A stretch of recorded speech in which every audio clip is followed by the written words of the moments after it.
Hello दोस्तों, आप सभी का स्वागत है हमारे यूट्यूब चैनल में। तो जैसा कि हमने इसके लास्ट एपिसोड में देखा था कि जो जेन होता है उसी की ही एक क्लास की स्टूडेंट उसे एक डिनर डेट के लिए पूछती है, लेकिन यहाँ जेन के मना करने के बावजूद मोजी उसे ये धमकी देती है कि अगर वो उसके साथ नहीं चलेगी तो वो उसका नाम बदनाम कर देगी यहाँ पे शोर मचा करके। इसलिए जेन को ना चाहते हुए भी उसके साथ जाना पड़ता है। आगे हम देखते हैं कि मोजी अपने डिनर डेट के लिए जेन को एक अवैध जगह ले जाती है जहाँ पे बहुत सारे अवैध स्टूडेंट्स एक दूसरे की शक्तियों को आजमाने के लिए फाइट कर रहे होते हैं, लेकिन ये फाइट पूरी तरह से रिस्ट्रिक्टेड होती है और एक ऐसी जगह पे वो फाइटिंग एरिना होती है जिसके बारे में काफी कम लोगों को पता होता है। अब जैसे ही जेन वहाँ पे जाता है, एक बोसा नाम का बंदा होता है जो कि मोजी को पटाना चाहता था और वो इसे इम्प्रेस करने के चक्कर में यहाँ पे जेन को ललकारते हुए कहता है कि अगर उसमें हिम्मत है तो वो उसके साथ यहाँ फाइटिंग एरिना में फाइट करके दिखाए। लेकिन यहाँ जेन को उसके साथ फाइट नहीं करनी होती है, लेकिन हम उस बोसा को देखते हैं जो ऐसे अपशब्द जेन के लिए कहता है कि ना चाहते हुए भी जेन को उस एरिना में आना पड़ता है।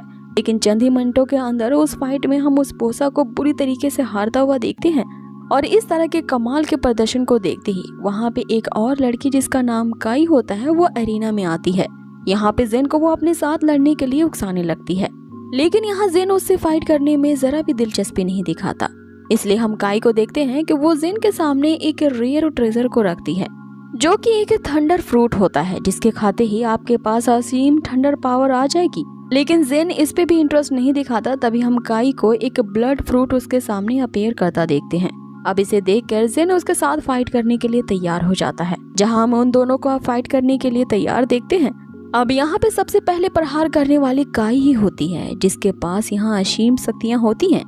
और उसके पास यहाँ पहले से ही थंडर पावर होती है जिसका यूज करके वो जेन पे अटैक करती है। लेकिन जेन भी यहाँ पे उससे कम नहीं होता है। वो तुरंत ही अपने शॉट को अपीयर करता है और उसके इस प्रहार को डिफेंड करता है, जिसके कारण इन दोनों की पावर से एक दूसरे से टकरा के नलीफाई हो जाती हैं। अब जेन की इस एक्सट्रीम पावर को देखते ही काई उसे कहती है कि मुझे ये नहीं पता था कि तुम खड़े खड़े यहाँ एक शॉट को रिफाइन कर सकते हो। इसीलिए वो अब उस पर प्रहार करने के लिए अपने दूसरे ट्रिक को आजमाने वाली थी। दूसरी तरफ हम ऑडियंस में देखते हैं जो लगातार जेन के लिए चीयर कर रहे होते हैं और उसे इतना तक कह देते हैं कि अगर ये हैंडसम बंदा इस फाइट में यहाँ जीत जाता है तो मैं आज के आज इसके साथ डेट पे चलने के लिए तैयार हूँ। और जो दूसरे मेल सपोर्टर्स होते हैं वो यहाँ जेन के लिए चीयर कर रहे होते हैं ये कहते हुए कि हमने तुम पे अभी अभी 1 लाख का सट्टा लगाया है, इसीलिए तुम्हें तो ये फाइट जीतनी ही होगी। अब जो जेन होता है इन चक्करों में पड़ने वाला नहीं था, लेकिन ना चाहते हुए भी वो इस फाइट में अब आ चुका था। इसीलिए वो यहाँ से निकलने के लिए इस फाइट को तुरंत रफा दफा करना चाहता था। इसलिए वो यहाँ काई से कहता है कि वो तुरंत इस फाइट को खत्म करना चाहता है। इसलिए काई के पास जितने भी ट्रिक्स हैं वो एक के बाद एक उन अटैक्स का यूज कर सकती है और जेन उसके सभी अटैक्स को पछाड़ देगा, जिससे वो यहाँ पे विनर घोषित किया जाएगा। अब ये सुनते ही यहाँ पे काई को आ जाता है गुस्सा और वो अपनी एक्सट्रीम पावर से जेन पे अटैक करती है। लेकिन यहाँ इस एक्सट्रीम पावर को भी रोकने के लिए जेन की मात्र एक मूव ही काफी होती है। जहां जेन उसकी पावर को आसानी से रोक रहा था, दूसरी तरफ हम उस काई को देखते हैं कि इस अटैक को करने के लिए उसने अपनी सारी शक्तियों को झोंक दिया था और यहाँ पे वो मन ही मन सोच रही होती है कि वो अब अपने अगली कौन सी ट्रिक का इस्तेमाल करे, क्योंकि ये बंदा कोई मामूली बंदा तो नहीं लगता। ये तो एक मॉन्स्टर से भी ज्यादा भयानक है जो कि लगातार इसके भयानक अटैक्स को वो इतनी आसानी से डिफेंड कर ले रहा है। अब आगे यहाँ पे अटैक करने की बारी जेन की होती है। वो अपनी थंडर पावर को एक्टिवेट करता है और जैसे ही वो उस काई पे अटैक करता है, लेकिन हम यहाँ काई को देखते हैं कि वो उसके अटैक को आसानी से डॉज कर लेती है। अब आगे हम काई को देखते हैं जो कि जेन के उस अटैक को जवाब देने के लिए अपनी स्नेक डार्क शैडो को एक्टिवेट करती है। अब वो स्नेक इतना फास्ट होता है कि पलक झपकते ही वो जेन के पास आ जाता है, लेकिन जेन भी यहाँ पे उसे अपने पैरों से कुचलता हुआ आगे बढ़ता है। लेकिन अब थोड़ी ही देर में इनकी फाइटिंग कुछ ज्यादा ही इंटेंस हो जाती है, जहाँ पे काई अपने पावर से लगातार जेन पे अटैक कर रही होती है। वहीं जेन अपने आप को बचाने के लिए अपने अराउंड एक शील्ड क्रिएट कर देता है और उसके लगातार अटैक से बच रहा होता है। अब इस फाइटिंग सीन के दौरान हमें एक बहुत ही इंटरेस्टिंग सा सीन दिखाया जाता है, जहाँ पे हम देखते हैं कि काई जब जेन पे अटैक कर रही होती है तो जेन उस अटैक से बचने के लिए एक ऐसी मूव का इस्तेमाल करता है। जैसे ही वो काई के उस अटैक पे वार करता है, उसके अटैक्स को हम क्रिस्टल फॉर्म में वहाँ पे उड़ता हुआ देखते हैं, जो कि मानो किसी हॉलीवुड सीन के जैसा लग रहा होता है। और इसी दौरान जेन के लिए एक अच्छा चांस होता है। वो इसका फायदा उठा करके अपनी सारी शक्तियों को एक बार फिर से एक्यूमुलेट करता है और फिर हम देखते हैं कि हजारों थंडर पावर्स एक जगह जमा हो जाती हैं और वो स्काई पे अटैक करता है। अब इससे पहले कि काई यहाँ पे कुछ सोच पाती कि इस अटैक को कैसे डिफेंड करना है, वो प्रहार कुछ ज्यादा ही जोर से उसे जा लगती है, जिससे वो नीचे जा गिरती है और यहाँ पे वो अपनी हार स्वीकार करती है, ये कहते हुए कि तुम इंडीड एक पावरफुल बंदे हो। और यहाँ पे जिस शर्त के लिए ये फाइट लड़ी गई थी, वो थंडर फ्रूट और फ्रूट ब्लड, वो दोनों ट्रेजर्स ही वो जिन के हवाले कर देती है। अब जैसे ही जेन वो फाइट जीतता है, चारों तरफ ऑडियंस से उसके लिए रोटिंग होने लगती है और आगे जेन को हम मोजी के पास जाता हुआ देखते हैं। यहाँ पे मोजी उसे ताना देते हुए कहने लगती है कि मैंने कभी नहीं सोचा था कि हमारे जो ट्यूटर है वो इतने ज्यादा पावरफुल निकलेंगे, मीन्स कि मुझे तुम्हारा यहाँ पे लाने का डिसीजन सही था।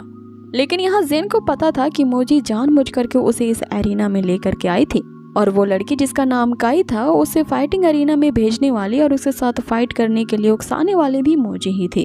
अब इसी बात को जेन मोजी के मुंह से उगलवाना चाहता था, इसलिए वो उसकी गिरबान को पकड़ लेता है और उसे वार्निंग देते हुए पूछता है कि तुम्हें अब सच्चाई को रिवील करना ही होगा। लेकिन मोजी यहाँ इस बात को मानने से पूरी तरह से नकार जाती है, इसलिए जेन वहाँ से चला जाता है। लेकिन अब आगे हम मोजी को ये कहता हुआ देखते हैं कि वो दिन अब जल्दी आ जाएगा जब मैं तुम्हारी असलियत पूरी दुनिया के सामने ला दूंगी और ये साबित कर दूंगी कि ड्रैगन किंग एकेडमी में तुम्हारे आने का मकसद यहाँ का ट्यूटर बनना नहीं, बल्कि तुम वही पुराने ड्रैगन हो जिसे सभी लोग मारने के लिए ढूंढ रहे हैं।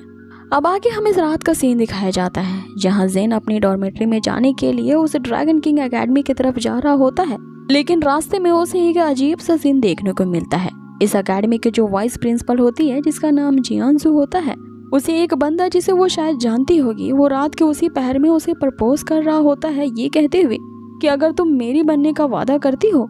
तो देखना मैं तुम्हारे सारे प्रॉब्लम्स को कैसे सॉल्व कर देता हूँ। आगे वो उससे ये भी वादा कर रहा होता है कि मैं इतने दिनों से तुम्हारे पीछे पड़ा हूँ और तुम्हें मनाने की कोशिश कर रहा हूँ, लेकिन तुम हो कि अपनी जिद छोड़ती ही नहीं। लेकिन हम वहीं जियांसु को देखते हैं जो कि उस बंदे से पूरी तरह से उखड़ी हुई होती है और उसे लास्टली फिर से यही जवाब देती है कि मैंने तुम्हें कितनी बार बताया है कि तुम अपने इस आइडिया को यहीं गिव अप क्यों नहीं कर देती, क्योंकि मैं तुम्हारे साथ नहीं जाना चाहती और ना ही तुम्हारे जैसे हिपोक्रेट बंदे का प्रपोजल मैं कभी एक्सेप्ट करूंगी। अब वो इसीलिए उसे हिपोक्रेट कह रही होती है कि यहाँ पे वो जियांसु को मनाने की कोशिश कर रहा होता है, इवन उसे प्रपोज भी कर रहा होता है, लेकिन वो साथ ही एक नंबर का प्ले बॉय भी होता है जो जियांसु के साथ किसी और को भी मनाने की कोशिश कर रहा होता है उसी टाइम पे, जिस पे वो बंदा जिसका कि नाम मिंग होता है यहाँ अपने जवाब में ये कहता है कि ये सब काम तो मैं अपने फन के लिए करता हूँ, लेकिन वास्तव में मैं सिर्फ तुम्हें ही पसंद करता हूँ और मेरे दिल में उनके लिए कोई भी फीलिंग्स नहीं है। ऐसा बस मैं अपनी पुरानी हॉबी के कारण करता हूँ जो तो सिर्फ हंसी मजाक ही होता है, लेकिन जैसे ही तुम मेरी बनने का प्रॉमिस करती हो मैं अपनी सारी पुरानी हॉबीज छोड़ दूंगा। अब उस बंदे मिंग के दोहरे विचार सुनते ही जियांसु उसे काफी बुरा भला कहती है, लेकिन इतने में ही वो देखती है कि जेन उनकी तरफ बढ़ रहा होता है और इस चंपू से पीछा छुड़ाने के लिए जो जियांसु होती है वो जेन की तरफ दौड़ते हुए जाती है और यहाँ वो जेन से फेवर मांगती है कि वो जल्द से जल्द इस चंपू से मेरा पीछा छुड़ा दे, ये कहते हुए कि वो उसका बॉयफ्रेंड है। अब आगे जो जियांसु होती है वो जेन को एज अ बॉयफ्रेंड इंट्रोड्यूस करवाती है, लेकिन हम यहाँ जेन को देखते हैं कि पहले तो वो इस नाटक को करने के लिए मना करता है, लेकिन जियांसु उसे ये कहते हुए धमकी देती है कि अगर तुमने मेरे साथ ये नाटक नहीं किया तो मैं अभी के अभी तुम्हें इस ड्रैगन एकेडमी से फायर कर दूंगी। अब बेचारा जेन तो यहाँ हर तरह से इन फीमेल्स के बीच फंस चुका होता है जो जैसे चाहे उसे मैनिपुलेट करती रहती हैं उसे धमकाते हुए। बाद अभी अब ये सुनते ही जेन को उस ड्रामे को प्ले करने के लिए यहाँ हामी में सर हिलाना ही पड़ता है कि उसी वक्त हम देखते हैं कि जो मिंग होता है इनके इस खुसर फुसर से समझ जाता है कि ये दोनों यहाँ पे ड्रामा कर रहे हैं, इसीलिए वो जियांसु के पास आके कहता है कि अगर तुम्हें यहाँ ड्रामा ही करना था तो मेरे कंपटीशन के लिए किसी अच्छे बंदे को तो चूज करती। तुम यहाँ पे किसी भी अरे गरे नत्थु खैरों को ला करके कहोगी कि ये तुम्हारा बॉयफ्रेंड है तो मैं थोड़ी ना मान लूंगा, और अगर कोई दिखावे का ही बॉयफ्रेंड तुम्हें प्रेजेंट करना था तो वो कम से कम मेरी क्लास के बराबर तो होना चाहिए, और इस जैसे बंदे को अपना बॉयफ्रेंड बता करके तुम तो मेरी इंसल्ट के अलावा अपनी इंसल्ट भी यहाँ पे कर रही हो। अब आगे जो हमें सीन दिखाया जाता है वो किसी पुराने बॉलीवुड मूवी की हमें याद दिला जाती है, जिसपे मेंग को हम एक ब्लैंक चेक निकालता हुआ देखते हैं और वो जेन को रफा दफा करने के लिए उससे कहता है कि अपनी मन चाही अमाउंट इसमें भर लो और इस चेक को लेकर के तुम यहाँ से रफा दफा हो जाओ, जिसपे जेन उसे एक करारा जवाब देता है ये कहते हुए कि अगर मैंने इसमें अपनी मनचाही अमाउंट भर दी तो मुझे लगता है कि तुम उसे अफोर्ड नहीं कर पाओगे, मीन्स कि तुम्हारे पास इतने पैसे नहीं है जिससे तुम मुझे खरीद पाओ, और इस चेकर को देख करके तुम मेरी ही गर्लफ्रेंड को खरीदना चाहते हो तो इससे एम्बैरेसिंग बात और कोई नहीं है। अब ये कहते हुए वो उसके चेक को जला देता है, जिसे देखते ही मिंग यहाँ आग बबूला हो जाता है और जिन से कहता है कि तुमने गलत बंदे से पंगा ले लिया है, क्योंकि तुम अब आग से खेल रहे हो, जिसका खामियाजा तुम्हें आगे भुगतना पड़ेगा। जिस पे जेन उसकी इस खोखली धमकी को पूरी तरह से इग्नोर करते हुए यहाँ पे जियांजू से कहता है कि हमें इस जैसे भद्दे मेंढक की बातों को क्यों यहाँ पे खड़े रह के सुनना है और अपनी इस नाइट डेट को यहाँ बर्बाद करनी है, सो इसे इग्नोर करो और आगे चलो। अब उसके ये डायलॉग के साथ ही एपिसोड यहीं पे फिनिश हो जाता है। अब नेक्स्ट एपिसोड की शुरुआत होती है और हम देखते हैं कि इनके यहाँ पे काफी लंबी चौड़ी बहस चलती है, लेकिन जेन उसे इग्नोर करते हुए वहाँ से जैसे ही आगे बढ़ता है, यहाँ वो जो मिंग होता है वो पूरी तरह से आक्रामक हो जाता है और जेन को ये धमकी देने लगता है कि अपने ये डर्टी हैंड मेरी बंदी से हटा लो वरना मैं तुम्हारा बुरा हश्र करूंगा। जिस पे जियांजू उसे ये जवाब देती है कि मेरा अब बॉयफ्रेंड है और तुम्हें आगे मुझे हैरेस करने की जरूरत की तो आगे परिणाम काफी बुरा होगा तुम्हारे साथ। अब यहाँ जियांजू के पूरी तरह से मना करने के बावजूद भी हम उस मिंग को देखते हैं जो कि पूरी तरह से ढीठ होता है और फिर से वहाँ शुरू हो जाता है। वो यहाँ जेन को खोखली धमकियों से डराने की कोशिश करता है, लेकिन जेन भी उसे एक अच्छा सबक सिखाता है, ये कहते हुए कि मुझे दुनिया में सबसे ज्यादा नफरत और खोखली धमकियों से है। और फिर वो अपने थंडर पावर का यूज करके उस मिंग को अच्छा सबक सिखाता है, जिस पे वो मिंग इस अटैक को एकदम दिल पे ले लेता है और यहाँ पे वो जेन को मारने के लिए उतारू हो जाता है। लेकिन यहाँ उस मिंग के जितने भी अटैक्स होते हैं वो पूरी तरह से उसके धमकियों की तरह खोखले होते हैं, जिसके अटैक्स को जेन आसानी से डिफेंड कर देता है। अब आगे जेन के उस पर अटैक करने की बारी होती है और मात्र उसके एक ही थंडर अटैक से हम देखते हैं कि वो मिंग लहूलुहान हो जाता है, जिस पे अब जियांजू उसे आगे फाइट करने को मना करती है और उसे इग्नोर करके वहां से जाने को कहती है। अब आगे ये दोनों वहां से तो चले जाते हैं, लेकिन हम फिर भी उस मिंग को वहीं खड़ा देखते हैं, जो कि लास्ट में यही धमकी दे रहा होता है जियांजू को कि तुम सिर्फ मेरी हो और अगर तुम्हें मुझसे कुछ चुराने की कोशिश करेगा तो याद रखो मैं उसका बदला उस बंदे को मार के लूंगा। मीन्स कि वो मिंग अब एक साइको लवर बन चुका था और जियांजू को पाने के लिए अब वो किसी भी हद तक जा सकता है। अब आगे हमें उन दोनों को दिखाया जाता है जहाँ जियांजू जेन से कहती है कि अब ड्रामा खत्म हो और अब अपना तुम हाथ हटा सकते हो।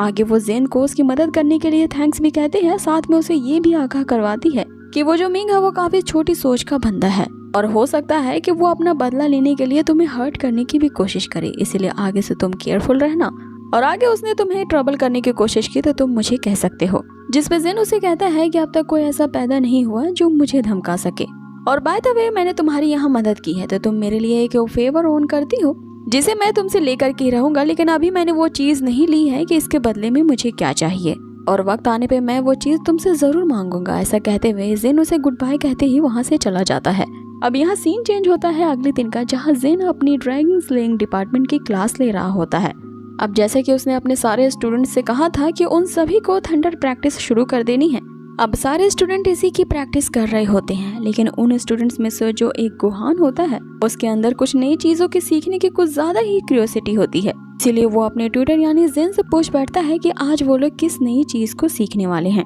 जिस पे जेन उन्हें बताता है कि मैंने इस विषय पे सारी रात विचार किया है और जबकि तुम सारे स्टूडेंट की डिफरेंट फिजिक्स है तो इसीलिए तुम सभी को मुझे अलग अलग तरह की ट्रेनिंग देनी होगी ताकि तुम अपने नेक्स्ट लेवल पे आसानी से ब्रेक थ्रू कर पाओ। अब इसके लिए वो सभी को बारी बारी से अपने चेम्बर में आने को कहता है ताकि वो इंडिविजुअली उन्हें अलग अलग तरह से गाइड कर सके, जो कि उनके कल्टीवेशन में मदद करेगा। जिस पे सभी स्टूडेंट वहाँ पे एक्साइटेड हो जाते हैं सिवाय एक के जिसका नाम हाउचेन होता है। सारे स्टूडेंट्स में यही बातचीत चलने लगती है कि अब जो ट्यूटर जेन होंगे वो पर्सनली एक एक स्टूडेंट से मिल करके उसे गाइड करेंगे, जिससे अब उनकी रिस्पॉन्सिबिलिटी और भी ज्यादा बढ़ जाती है और अब वो कड़ी मेहनत करने को तैयार हैं। अब एक एक करके हमें उन सारे स्टूडेंट्स को गाइड करता हुआ जेन दिखता है, जिसमें सबसे पहले बारी यहाँ पे लैन की आती है। अब इसकी खास तरह की फिजिक होती है, इसीलिए जेन उसे वही थंडर फ्रूट देता है जो पिछली रात उसने फाइट में जीता था। आगे जेन उसे उस थंडर फ्रूट को खाने के लिए कहता है ताकि उसकी प्रैक्टिस लेवल को और भी ज्यादा इंक्रीज कर सके।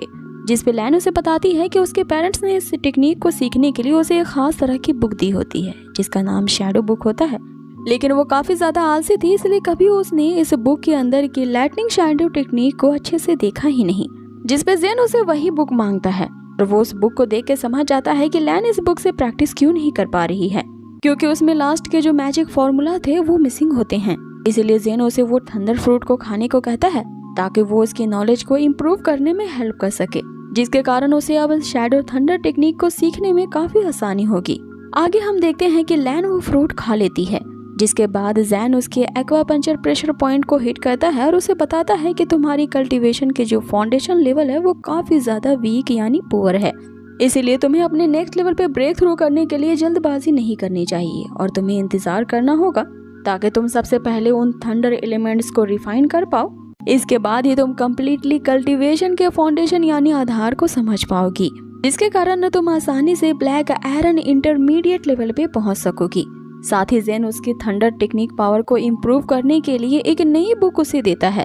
अब लैन उस बुक को देख के तो काफी ज्यादा इम्प्रेस हो जाती है, क्योंकि उस बुक में जो मिसिंग मंत्र होते हैं उस थंडर टेक्निक को इम्प्रूव करने के लिए वो भी लिखा होता है, जिसे लैन देखते ही यहाँ पे अपने ट्यूटर जेन से कहती है कि ये तो कमाल ही हो गया, आपको उस मिसिंग मंत्र के बारे में कैसे पता है। जिस पे जेन उसे कहता है कि अगर मुझे इस मिसिंग मंत्र के बारे में पता नहीं होता तो फिर मैं तुम्हारा मेंटोर कैसे बनता। अब आगे यहाँ बारी आती है उस दूसरे स्टूडेंट की जिसका नाम बो होता है। अब इसी डल स्टूडेंट की मदद जेन ने पिछले के शुरुआती एपिसोड्स में की होती है, जिसके कारण उसकी जो व्हाइट टाइगर की ब्लड लाइन होती है वो अब अपेयर हो जाती है और उस ब्लड लाइन के अपेयर होने से इसकी सिचुएशन बाकी स्टूडेंट से काफी बेटर होती है। इसीलिए जेन उसे ये गाइडेंस देता है कि जब तुमने अपनी व्हाइट टाइगर ब्लड लाइन को अवेकन कर लिया है तो अभी के लिए तुम्हारे लिए सबसे ज्यादा इम्पोर्टेंट ये है कि इस ब्लड लाइन को तुम्हें स्ट्रेंथन देना होगा। अब इसके लिए वो उसे वही ब्लड लाइन फ्रूट देता है जो उसने फाइट में जीती थी। अब अगली बारी यहाँ पे गुहान की होती है, जिसके आते ही जेन उसे बताता है कि तुमने जब अपने डार्क मैजिक को अवेकन कर लिया है,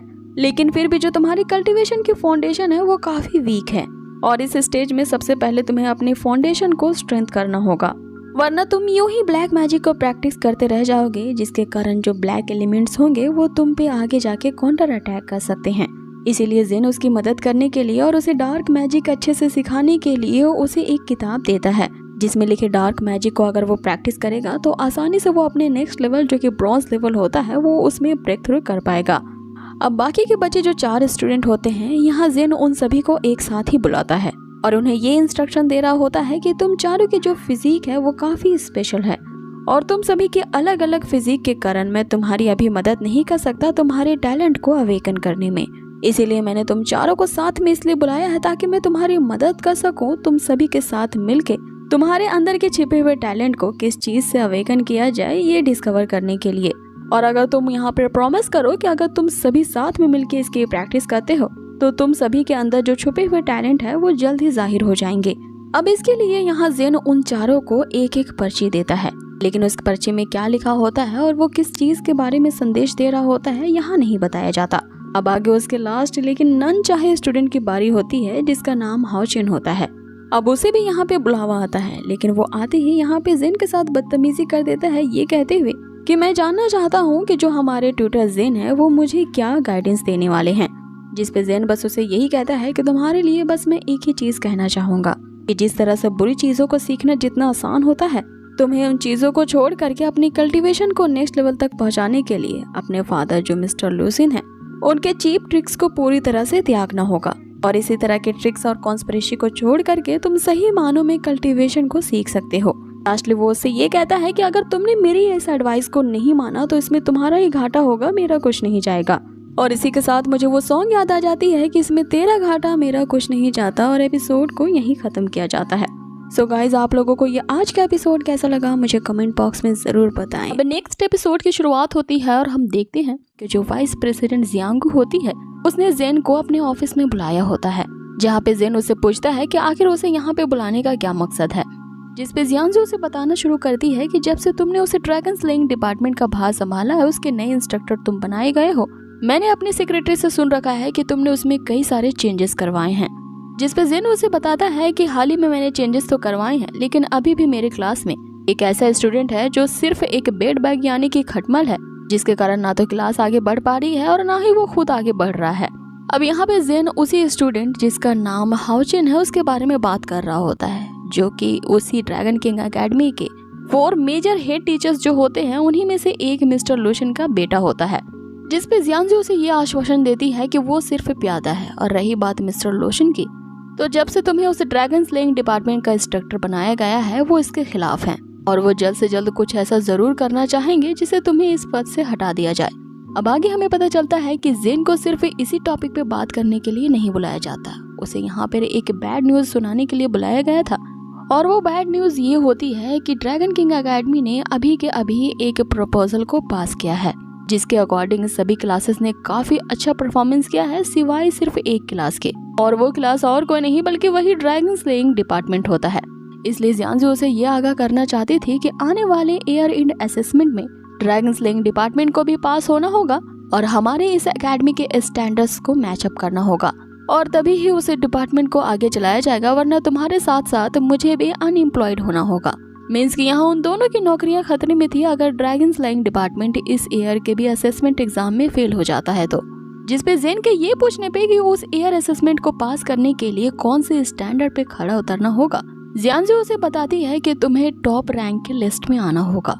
अब ये टॉप रैंक की लिस्ट में आना क्या है वो आगे हमें समझाते हुए बताती है कि ड्रैगन स्लेइंग डिपार्टमेंट में काफी कम लोगों की संख्या है, साथ ही उन स्टूडेंट्स की कमी के साथ साथ उनके टैलेंट भी अभी तक अवेकन नहीं हुए हैं। इसलिए डीन ने ये रिक्वेस्ट किया है कि उन्हें एयर असेसमेंट एग्जाम में कम से कम तुम्हारे इस ड्रैगन स्लेइंग डिपार्टमेंट के हाफ स्टूडेंट को तो बेस्ट करना ही होगा, और कम से कम उन्हें पूरे इस एकेडमी के जो टॉप 100 लिस्ट बनाई जाएगी उनमें रैंक लाना होगा। और अगर तुम्हारे स्टूडेंट ऐसा करने में नाकाम रहते हैं तो उस ड्रैगन स्लेइंग डिपार्टमेंट को कैंसिल कर दिया जाएगा। अब ये सुनते ही मानो जेन के चेहरे पे तो एक खुशी से उभर जाती है, क्योंकि एज अ ड्रैगन होने के नाते वो वास्तव में यही चाहता था कि कोई इस तरह का डिपार्टमेंट ना रहे जो कि ड्रैगन्स का वध करते हों। इसीलिए वो जियांजू से एक्साइटमेंट में कहने लगता है कि इसमें कोई हर्ज नहीं है कि अगर वो ड्रैगन स्लेइंग डिपार्टमेंट को कैंसिल कर दिया जाए, और अगर ऐसा होता है तो ये तो अच्छा ही है क्योंकि मुझे दूसरे डिपार्टमेंट में जाने का अवसर जो मिलेगा। अब इस बात पे जियांजू पूरी तरह से क्रोधित हो जाती है और उससे पूछने लगती है कि तुम्हें पता भी है तुम आखिर किस बारे में बात कर रहे हो, क्योंकि हमारे इस ड्रैगन प्लेनेट की आन बान शाह नहीं है उस ड्रैगन को खत्म करना। इसीलिए तो स्पेशली उस ड्रैगन को खत्म करने के लिए हमने इस ड्रैगन स्लेइंग डिपार्टमेंट को बनाया है, और उसके कैंसिल हो जाने से हम इस पूरी ड्रैगन किंग एकेडमी में हंसी के पात्र बन जाएंगे, जो हमारे स्वाभिमान और डिग्निटी पे हमेशा के लिए दाग छोड़ जाएगा, और मैं कभी भी ऐसा नहीं करना चाहती। जिस पे जेन उसे शांत करवाते हुए कहता है कि मेरा ये कहने का मतलब नहीं था, मैं तो बस यहाँ पे अपनी राय दे रहा था कि अगर हमारा ड्रैगन स्लेइंग डिपार्टमेंट उस स्टैंडर्ड को मीट अप करने में कामयाब हो जाता है और उस एयर असेसमेंट को पास कर जाता है, तो बस मेरी सिर्फ एक ही रिक्वेस्ट है कि इसका नाम बदल करके कुछ और रख दिया जाए, क्योंकि ड्रैगन स्लेइंग डिपार्टमेंट कहना अच्छी बात नहीं है। क्योंकि किसी जमाने में इस ड्रैगन प्लेनेट पे ड्रैगन काफी पूजनीय थे, और एकाएक यहाँ के लोगों ने उसे अपना दुश्मन बना लिया है, यहाँ तक कि उसे मारने पे उतारू हो गए हैं। इसीलिए वो इस नाम को पसंद नहीं करता है। जिस पे जियांजू उसे पूछती है कि अगर ये नाम नहीं रहेगा तो क्या हो सकता है। इस पे जेन उसे अलग अलग नाम सजेस्ट करने लगता है, जिस पे वो पहले ड्रैगन किंग डिपार्टमेंट कहता है, फिर मॉन्स्टर सीरीज डिपार्टमेंट कहता है। इवन वो अपनी यहाँ तारीफ करते हुए उस डिपार्टमेंट का नाम हैंडसम ट्यूटर डिपार्टमेंट रखना चाहता था। जिस पे जियांजू से कहती है कि मैंने यहाँ तुम्हें बुलावा भेजा है ताकि मैं तुमसे सीरियस बातें कर सकूं, ना कि तुम्हारी इस बचकानी बातों में तुम्हारा साथ दे सकूं। अब आगे जियांजू उससे कहती है कि अगर तुमने उसे एयर असेसमेंट को पास कर लिया तो तुम्हें एक और चीज दी जाएगी, वो भी फ्री ऑफ कॉस्ट। जिसपे जेन उसमें फ्लर्ट करते हुए कहता है कि आखिर वो क्या चीज होगी जो मुझे मिलेगी, और वैसे भी तुम पहले से ही मुझे एक फेवर ओन करती हो। आगे हम जेन को देखते हैं जो अपनी वार्तालाप यहाँ पे खत्म करता है ये कहते हुए कि मिलते हैं उसे एयर असेसमेंट एग्जाम पे, जिस दिन तुम्हें एक सरप्राइज मिलेगा मेरी ओर से। अब उसके जाने के बाद अगले सीन में उसे हम स्ट्रीट पे चलता देखते हैं, जहाँ वो अपने रियल मकसद के बारे में सोच रहा था कि उसे यहाँ इस ड्रैगन किंग एकेडमी में आए हुए काफी टाइम गुजर चुका है और उसने पूरी एकेडमी छान मारी है, लेकिन वो ट्रेजर का एक भी क्लू अब तक उसके हाथ नहीं लगा है। इसीलिए वो आगे की छानबीन करने के लिए अपनी जान पहचान वाले ही किसी बंदे जिसका नाम मिस्टर लॉन्ग है उसके पास जाने का डिसाइड करता है, क्योंकि 1000 सालों में काफी कुछ बदल चुका है और मिस्टर लॉन्ग ही है जो अब उस ट्रेजर के बारे में उसे कुछ क्लू दे सकते हैं। लेकिन इतने में ही जेन ये नोटिस करता है कि उसका काफी टाइम से कुछ लोग पीछा कर रहे थे। अब ये सारे बंदे किसी किराए के टट्टू लग रहे होते हैं। जेन उनकी चाल को समझ जाता है और जानबूझकर यहाँ अपने पीछा करवाते हुए उन्हें एक संकरी सी गली में ले जाता है और एक पॉइंट पर जेन का रास्ता रोकते हुए पूछता है कि आखिर तुम्हें यहाँ पे किसने भेजा है। लेकिन जैसा ही हम गुंडों की फितरत को जानते हैं कि अगर उन्हें किसी ने भेजा होगा तो वो अपना नाम थोड़ी ना बताने वाले हैं, यहाँ पे वो सभी के सभी मिलकर के जेन पे अटैक करने लगते हैं। अब जेन के यहाँ पे उन गुंडों के साथ फाइट होती है जिन्हें वो पल भर में ही पछाड़ देता है। क्यों ना पछाड़े, आखिर वो 1000 साल पुराना ड्रैगन जो है, भले ही वो अपने ड्रैगन फॉर्म में अभी नहीं है तो क्या हुआ। लेकिन हम उन गुंडों को देखते हैं जो कि जमीन पे गिरे पड़े थे और जैसे ही जेन उनसे पूछने लगता है कि आखिर तुम्हें यहाँ किसने भेजा है, वे गुंडे यहाँ पे एक बॉम्ब ब्लास्ट करते हैं और उस ब्लास्ट के बाद ही यहाँ सीन चेंज होता है और हम उसे प्ले बॉय मिंग को देखते हैं जिसे हम यहाँ पे अय्याशी करता हुआ देखते हैं और ये वही बंदा होता है जिसने कल रात जियांशु को प्रपोज किया था। अब उसे एक कॉल आता है जिससे हमें सारा मामला समझ में आता है कि वो जो किराए के गुंडे थे ये इसी मिंग ने भेजे थे। अब उसे एक मैसेज आता है जिसमें उसे बताया जाता है कि जेन को वे लोग मार नहीं सके। अब ये बात जान करके वो और भी आग बबूला हो जाता है और ये डिसाइड कर लेता है कि अब वो जेन को किसी भी तरह से खत्म करके ही रहेगा। अब आगे यहाँ सीन चेंज होता है और जेन मिस्टर लॉन्ग के पास पहुंच चुका होता है, जहाँ मिस्टर लॉन्ग जेन को देखते ही उसे पहचान जाते हैं और उसे योर हाइनेस कह के पुकारते हैं। आगे जेन उनसे कई सारे सवाल पूछता है उस 1000 सालों में अब तक के क्या बीत चुका है। साथ ही वो उनके बातों के दौरान उन्हें एक लिस्ट भी थमाता है जिसमें वो उनकी मदद कर सकता था इन हेवन और अर्थ की स्पिरिचुअल मटेरियल्स को पाने में। अब जिन स्पिरिचुअल मटेरियल्स की डिमांड यहाँ पे जेन उनसे कर रहा होता है वो काफी रेयर और एक्सपेंसिव होते हैं, जिसे देखते ही मिस्टर लॉन्ग उससे कहते हैं कि वो उसे कलेक्ट करने की अपनी पूरी कोशिश करेंगे। अब आगे इनकी बातचीत से हमें पता चलता है कि किसी जीमो की डेथ के बारे में ये लोग इंक्वायरी कर रहे होते हैं। जीमो उसी ड्रैगन किंग एकेडमी के पूर्व डीन होते हैं जिनके बारे में इन लोगों को शक होता है कि उन्हें किसी ने मारा था और उनके मरने के बाद 300 साल बीत चुके हैं और उनकी इस पोजीशन की जगह पे अभी उन्हीं के कोई रिश्तेदार जिसका नाम जियांशु है वो वाइस प्रेसिडेंट बनी हुई है। अब ये पूरी बात सुनने के बाद यहाँ जेन को नीदर क्लैन पे शक होता है क्योंकि उसे लगता है कि ये जो नीदर क्लैन के बंदे होंगे उन्होंने ही पूर्व डीन को कत्ल किया होगा और वो अभी भी उस ड्रैगन किंग एकेडमी में छुपे हुए हैं क्योंकि वो भी उस ड्रैगन की ट्रेजर को पाना चाहते हैं। जिसपे मिस्टर लॉन्ग बताते हैं कि अगर वो नीदर क्लैन के बंदे अभी भी उस ड्रैगन किंग एकेडमी में छुपे होंगे तो 300 साल बीत चुके हैं और अभी भी उस एकेडमी में ऐसा कुछ नहीं हुआ है उस मौत के बाद।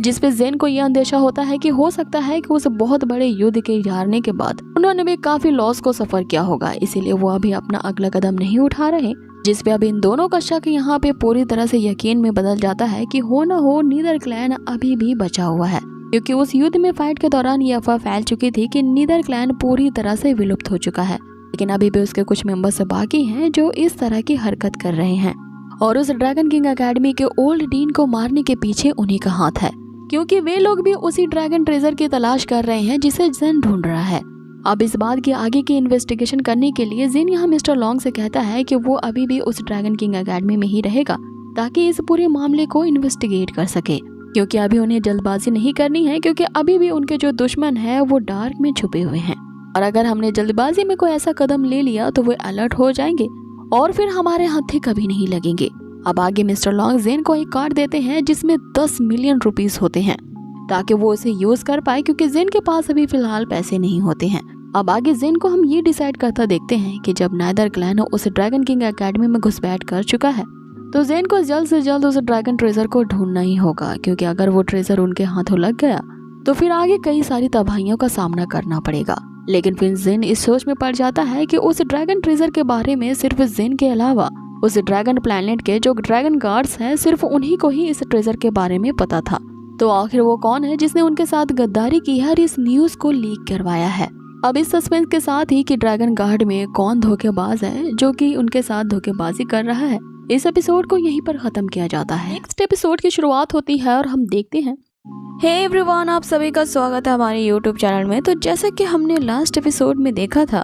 कि जेन अब अपनी इन्वेस्टिगेशन में अब काफी हद तक आगे बढ़ चुका होता है, जहां उसे पता चलता है कि जो ड्रैगन किंग एकेडमी के पूर्व डीन होते हैं उनका किसी ने जानबूझ के मर्डर कर दिया होता है और ये करने वाले और कोई नहीं बल्कि नीदर क्लैन के ही कुछ बंदे हैं जिनके बारे में अफवाह है कि वो अभी तक उस वॉर में मारे नहीं गए हैं बल्कि कुछ न कुछ विलुप्त होने से बच गए थे, और वही लोग हैं जो उस ड्रैगन किंग ट्रेजर को ढूंढ रहे हैं उस एकेडमी में। अब जेन भी उस एकेडमी में ड्रैगन किंग के ट्रेजर को ही ढूंढने के लिए आया था, लेकिन काफी इन्वेस्टिगेशन करने के बाद उसे पता चलता है कि वो ट्रेजर अभी उस ड्रैगन किंग एकेडमी में नहीं है, जिसपे वो काफी हैरान होता है क्योंकि उस ट्रेजर के बारे में ड्रैगन गार्ड के अलावा सिर्फ जेन को ही उसके बारे में मालूमात थी। तो आखिर कौन है वो उनके बीच का गद्दार जिसने इस न्यूज को लीक किया है।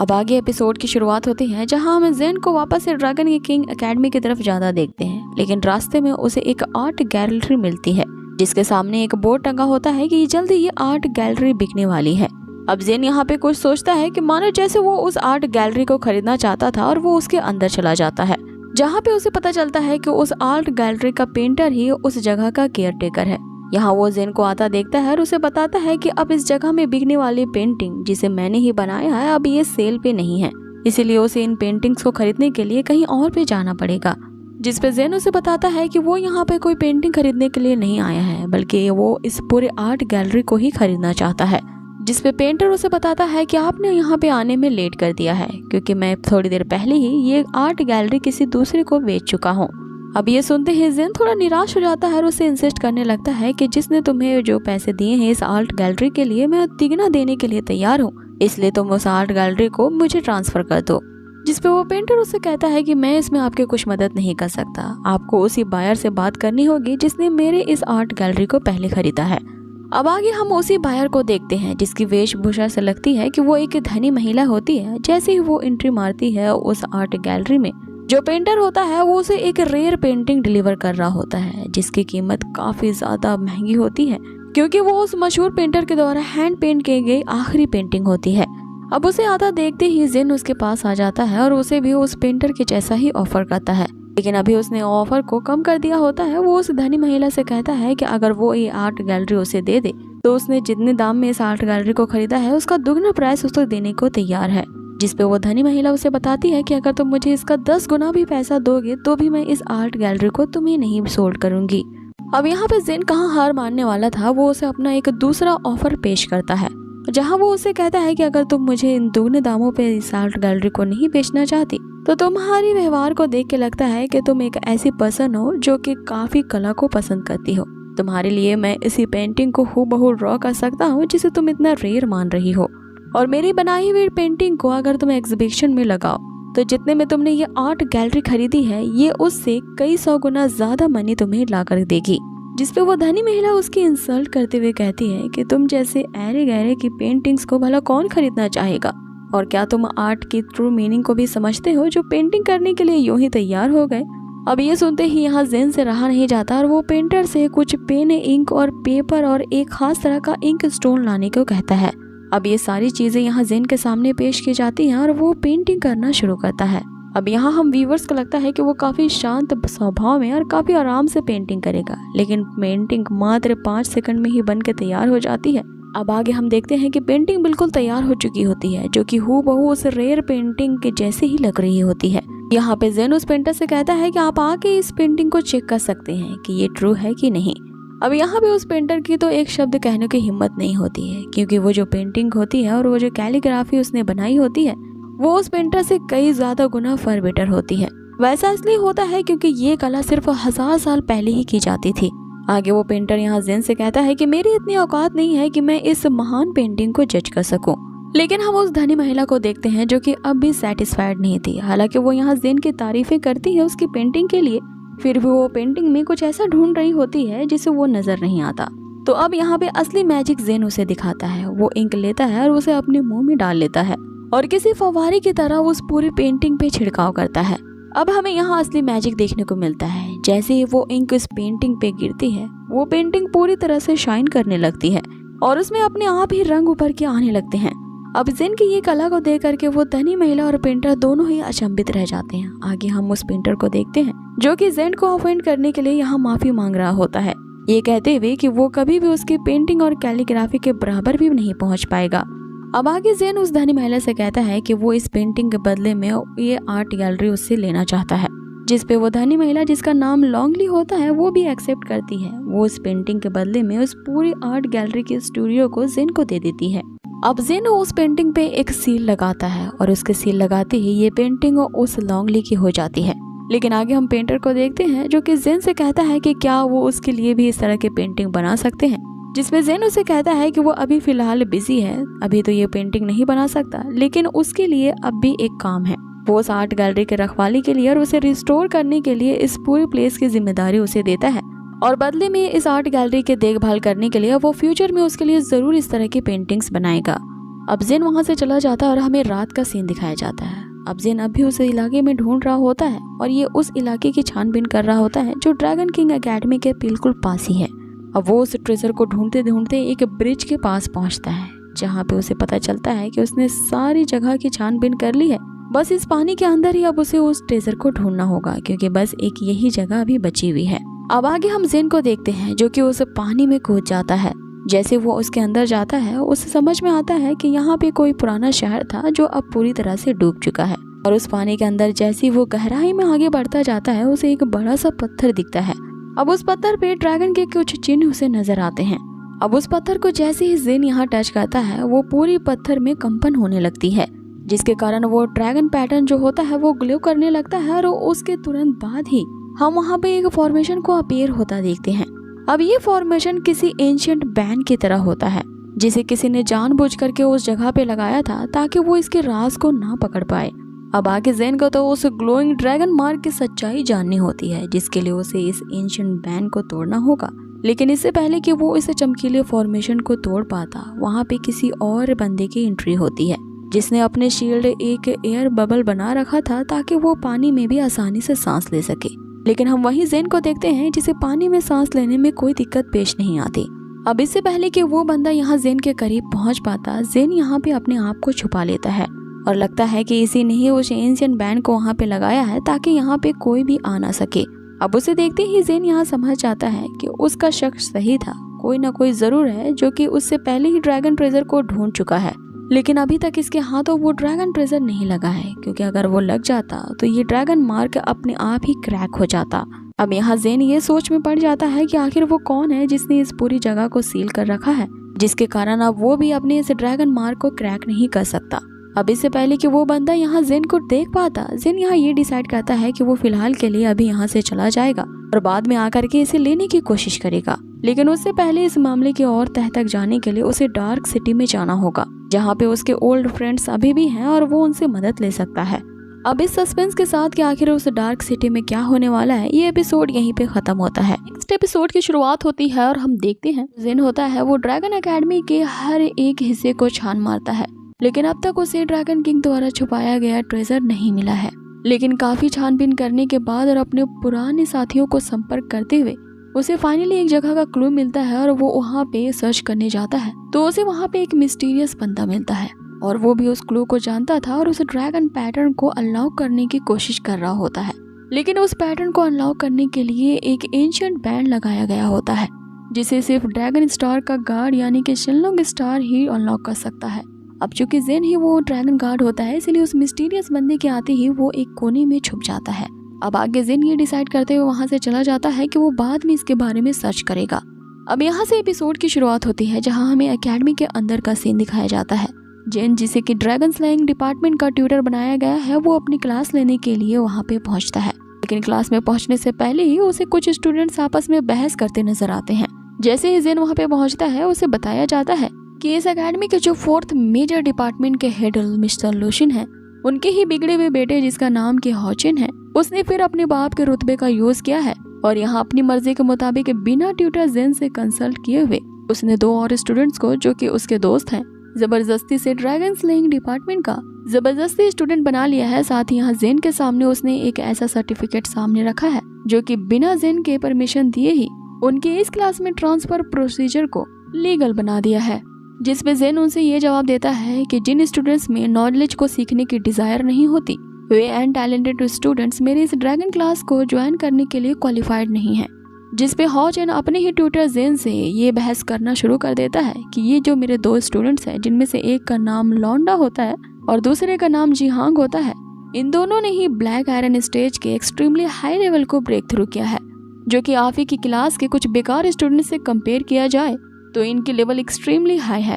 अब यहाँ पे हॉचिन जो होता है सीधा सीधा ताना वो लिंगर को दे रहा होता है, क्योंकि सभी लोग जानते थे कि उस क्लास में सिर्फ लिंगर ही ऐसी थी जो अपने कल्टीवेशन लेवल में सबसे निचले रैंक की स्टूडेंट है। अब इसी कारण से जो हॉचिन होता है वो ट्यूटर जेन के सामने ये शर्त रखता है कि अगर आपकी ये प्रिय स्टूडेंट जिसका नाम लिंगर है मेरे इन दोनों दोस्तों को हरा देती है तो मैं इन्हें वापस भेज दूंगा, और अगर वो हार जाती है तो आपको मेरे इन दोस्तों को इस ड्रैगन स्लेइंग क्लास में एक्सेप्ट करना होगा। अब जेन उसे ये जवाब देते हुए उसकी इस शर्त को मान जाता है कि भले ही तुम्हारी ये दोनों दोस्त लिंगर से काफी हायर लेवल पे हैं, लेकिन अगर बात करें पोटेंशियल और टैलेंट के स्ट्रेंथ की तो वो अपने एक ही अटैक में लिंगर इन दोनों को क्रश कर सकती है। आगे जेन उसे ये कहता है कि अगर लिंगर इन दोनों में से एक को भी हरा देती है तो मुझे तुम्हारी चतुराई पे पूरा यकीन है, तुम ऐसा ट्रिक जरूर खेलोगे जिससे तुम इनके यहाँ पे हार एडमिट नहीं करोगे, क्योंकि मैं तुम्हारे ट्रिक्स को अच्छी तरह से जानता हूँ। लेकिन हॉचिन यहाँ इस बात को एक्सेप्ट नहीं करता। वो चाहता था कि लिंगर इन दोनों से यहाँ पे फाइट करे और उनके शर्त के मुताबिक जो जीतेगा या हारेगा वो उस कंडीशन को फुलफिल करेगा। अब जेन भी इनकी इस शर्त को मान जाता है और उन सभी को लेकर के मार्शल आर्ट स्टेज पे पहुंचता है। जहाँ पे पहुंचते ही जेन लिंगर से कहता है कि मुझे विश्वास है तुम इन दोनों को हरा दोगी। अब वो ऐसा इसलिए कह रहा होता है क्योंकि जेन ने लिंगर के जो मेरिडियंस ब्लॉक थे उसे अपनी थंडर पावर से उसके एक्वापंचर पॉइंट को हिट करता है, जिससे उसके बॉडी के अंदर एक एक्सट्रीम एनर्जी फ्लो करने लगती है। इधर दूसरी तरफ हम हाओजिन को भी देखते हैं जो कि अपने दोस्तों से ये कह रहा होता है कि तुम्हें इस लड़की को जो कि अपनी एक्सट्रीमली लो लेवल पे है इसे हराना तुम लोगों के लिए बाएं हाथ का खेल होगा। जिसपे वो दोनों उससे कहते हैं कि ये लड़की जो कि हमारे लिए एक कूड़े के ढेर के बराबर है, इसे हराते ही ट्यूटर जेन के हम सारी अकड़ को निकाल देंगे। अब आगे जेन उन्हें फाइटिंग रूल्स के बारे में बताता है कि जिसने भी सबके सामने अपने आप अपनी हार स्वीकार कर ली या जो भी इस फाइटिंग स्टेज के प्लेटफॉर्म से बाहर गया उसे फेलियर घोषित किया जाएगा। अब ये दोनों एक दूसरे के आमने सामने आते हैं, जहां हम लिंगर को देखते हैं जो कि काफी कॉन्फिडेंट से भरी हुई थी और वो उन्हें चिल्लाते हुए ललकारती है कि मैं तुम दोनों को ही हरा दूंगी। लेकिन जैसे ही वो अपने पावर्स को एक्टिवेट करके स्टेज के ऊपर पहुंचती है वो बेचारी धड़ल्ले से गिर जाती है, जिससे देख करके सभी उसका मजाक उड़ाने लगते हैं। अब लिंगर यहाँ जैसे तैसे खड़ी होती है तो वो दोनों लड़के भी उसका मजाक उड़ाते हुए कहते हैं कि तुम जैसे ट्राइस से हमारा मुकाबला करवाया जा रहा है तो हमारी पावर्स के लिए ये किसी बेइज्जती से कम नहीं,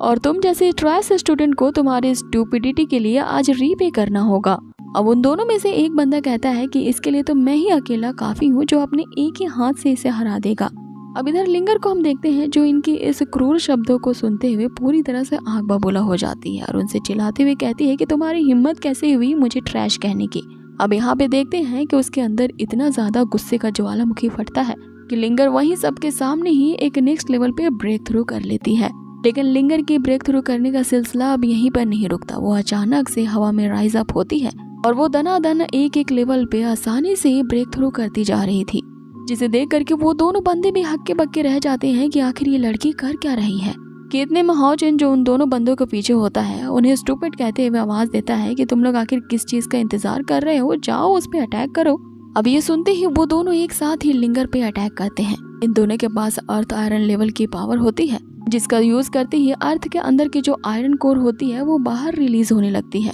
और इससे पहले कि वो लिंगर को जाके हिट कर पाती, लिंगर अपने थंडर पावर से ही इनके इस अटैक को नलिफाई कर देती है। अब इससे पहले कि वो दोनों समझ यहाँ पाते कि उनके साथ अभी भी क्या हुआ है, यहाँ लिंगर उन पे एक जोरदार अटैक करती है, जिससे बचने के लिए वो दोनों बंदे एक आयरन ओर की वॉल क्रिएट करते हैं। लेकिन लिंगर ने इतने जोर से अटैक किया था कि उनका शील्ड वहीं पे टूट जाता है।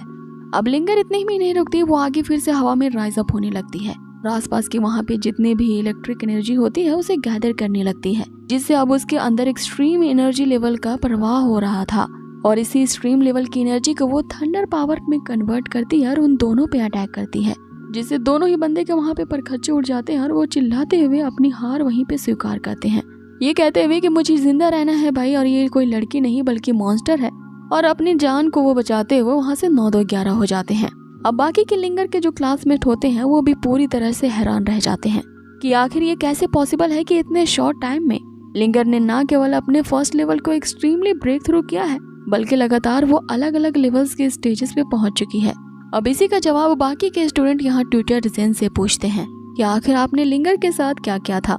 जिसपे जेन उन्हें बताता है कि लिंगर एक एक्सट्रीमली टैलेंटेड स्टूडेंट है, लेकिन वो एक्सट्रीमली लेजी भी है, जिसके कारण वो अपने प्रैक्टिस को हमेशा डिले करती रही। अब आगे जेन यहाँ उस हाओजिन से कहता है कि अब जबकि तुम शर्त हार चुके हो, यहाँ पे टाइम वेस्ट करने का कोई फायदा नहीं है, हमें अपनी क्लास स्टार्ट करनी चाहिए। अब आगे हम उसी हाओजिन को देखते हैं जो अपनी शर्म से मुंह लटकाए हुए क्लास के अंदर जाता है, जहाँ जेन उन सभी के सामने ये प्रस्ताव रखता है कि अब हमारी इस क्लास का एक स्क्वाड लीडर चुनने के लिए यहाँ पे एक वोटिंग की जानी चाहिए और जो भी स्क्वाड लीडर बनने के लिए पार्टिसिपेट करना चाहते हैं वो अपना हाथ उठा सकते हैं। लेकिन हम यहाँ बेशर्मी के हद तो तब देखते हैं कि इस पार्टिसिपेशन में यहाँ पे सबसे पहला अपना हाथ उठाने वाला हाओजिन ही होता है। अब हाओजिन को हाथ उठाता देखते ही लिंग्यू जो होता है वो भी अपना हाथ उठाता है, ये कहते हुए कि जब इस जैसा नकारा अगर हमारी क्लास का स्क्वाड लीडर बन जाएगा तो इससे तो मैं कई ज्यादा गुना बेटर हूँ और मैं यहाँ पे स्क्वाड लीडर बनना चाहूंगा। अब जैसे ही लिंग्यू वहाँ पे अपना हाथ उठाता है सारे के सारे स्टूडेंट उसे सपोर्ट करने लगते हैं, जिसपे हाओजिन उससे कहता है कि लिंग्यू की पॉपुलैरिटी ज्यादा है क्योंकि वो मुझसे पहले इस क्लास में आया, हर सभी लोग उसे पसंद करते हैं, इसीलिए मैं इस डिसीजन को एक्सेप्ट नहीं करूंगा। और अगर स्क्वाड लीडर ही चुनना है तो क्यों ना हम दोनों के बीच एक मैच करवाया जाए और जिसकी भी फाइटिंग स्किल्स बेहतर होंगी उसे ही स्क्वाड लीडर चुना जाएगा, क्योंकि हमारी ये ड्रैगन किंग एकेडमी स्ट्रेंथ को रिस्पेक्ट करती है। इसीलिए मैं इस लिंग्यू को चैलेंज करता हूँ कि अगर ये मुझे हरा देगा तो मैं इस स्क्वाड लीडर के पोजीशन को गिव अप कर दूंगा। जिस पर लिंग्यू भी उसका जवाब ये कहते हुए देखता है कि तुम्हें क्या लगता है कि मैं तुमसे डरता हूँ क्या। अब यहाँ पे इनकी इसी तरह की तू मैमे को जेन रोकते हुए कहता है कि लिंग्यू तुम इस हाओचिन के मैच के बराबर नहीं हो। अब ये सुनते ही वो हाओचिन तो यहाँ फूले नहीं समाता और फिर से घमंड से सन जाता है और यहाँ पे सभी के सामने कहने लगता है कि इवन यहाँ पे ट्यूटर जेन भी मेरी काबिलियत पहचानते हैं, इसीलिए तो वो तुम्हें मेरे साथ फाइटिंग करने के लिए रोक रहे हैं। और आगे वो कहता है कि ऐसे भी इस ड्रैगन स्लेइंग डिपार्टमेंट में सारे के सारे वीक स्टूडेंट हैं, और अगर उन्हीं वीक स्टूडेंट्स में से अगर हम किसी को स्क्वाड लीडर चुने तो वो हमारी इस क्लास की रैंकिंग को और भी नीचे ले जाएगा और फिर इस पूरे एकेडमी में सारे डिपार्टमेंट वाले हम पे हंसेंगे। अब ये सुन के लाओ चिन पूरी तरह से गुस्से में आ जाता है और उससे कहता है कि आखिर तुमने यहाँ पर वीक किसको कहा है। जिस पे यहाँ हाओ चिन उससे कहता है कि अगर इतनी ही हिम्मत है तुझ में तो मुझसे फाइट करके दिखाओ, उसके बाद समझ में आ जाएगा कि किस में ज्यादा स्ट्रेंथ है, और अगर तुमने मुझे हरा दिया तो मैं इस वोटिंग से अपना नाम विड्रॉ कर लूंगा। अब इतने में ही वहाँ पे मोजी आ जाती है, जिसे देख करके पूरी क्लास के जितने भी स्टूडेंट होते हैं वे सभी के सभी अपना हाथ उठाते हैं और कहते हैं कि हम सभी के सभी सिर्फ मोजी को ही सपोर्ट करते हैं और सिर्फ वही है जो कि हमारी इस क्लास के स्क्वाड लीडर बन सकती है। अब इस बात पे यहाँ हाओचिन फिर से एतराज जताते हुए कहता है कि हमारी इस सीनियर मोजी तो हमारी पूरी ड्रैगन किंग एकेडमी की नंबर 1 जीनियस स्टूडेंट है, जो कि काफी बिजी रहती हैं और इतना बिजी होने के कारण ये हमारे इस क्लास की रिस्पॉन्सिबिलिटी नहीं संभाल पाएंगी एज अ स्क्वाड लीडर। इस पे मोजी उससे कहती है कि तुम्हें हमारी क्लास में ज्यादा क्लेश कर रहे हो, तो चलो मैं तुम्हारी आज डिसीजन लेने में मदद करती हूँ कि मैं तुम पे मात्र सिर्फ अपने एक मूव से अटैक करूंगी, और अगर तुमने मेरे अटैक को सह लिया और उसे रोक लिया बिना अपने आप को चोट पहुंचाए तो मैं इस ड्रैगन स्लेइंग डिपार्टमेंट का लीडर बनने की पोजीशन जो है उस पे गिव अप कर दूंगी, और अगर तुम ऐसा नहीं कर पाते हो तो तुम्हें मेरी एक शर्त माननी पड़ेगी। जिस पे हाओचिन अब उस शर्त के बारे में पूछने लगता है, जिस पे मोजी उससे कहती है कि उस शर्त का पता तो तभी होगा जब हमारे बीच की फाइटिंग खत्म होगी, तो क्या तुम में अब इतनी हिम्मत है कि बिना उस शर्त के जाने तुम मेरे इस चैलेंज को एक्सेप्ट कर लो। आगे वो उसे ये कहते हुए उस शर्त को मनवाने के लिए फोर्स कर ही देती है कि अगर तुम्हें तो इतना भी करेज नहीं है कि इस तरह के कंडीशन को एक्सेप्ट कर सको तो तुम तो ड्रैगन स्लेइंग डिपार्टमेंट का स्टूडेंट बनना भी डिजर्व नहीं करते। अब यहाँ हम उस बेवकूफ हाओचिन को देखते हैं जो कि यहाँ पे अपनी आन बान शान दिखाने के लिए उसकी बिना सुनी हुई शर्त कि आखिर वो क्या है वो इस चैलेंज को एक्सेप्ट कर लेता है। और इसी के साथ ये एपिसोड यही फिनिश होता है गाइस। आगे के एपिसोड में हम जानेंगे कि आखिर वो शर्त क्या थी। जरूर कुछ ऐसी कंडीशन होगी जिससे उस हाओचिन का ही यहाँ पे घाटा होगा। तो ये जानने के लिए बने रहिए हमारे इस चैनल के साथ। एपिसोड की शुरुआत होती है और हम देखते हैं कि नंबर 1 जीनियस स्टूडेंट है, वो उसे अपने शब्दों के जाल में उसे ऐसा फांसती है कि अब की बार हाओचिन को मुंह की ही खानी पड़ेगी। यहाँ उन दोनों के बीच एक कंपटीशन होने वाली होती है, जो भी जीतेगा उसे ही इस ड्रैगन स्लेइंग डिपार्टमेंट का स्क्वाड लीडर बनाया जाएगा। लेकिन यहाँ पे कंडीशन ये होती है कि जो हाओचिन होता है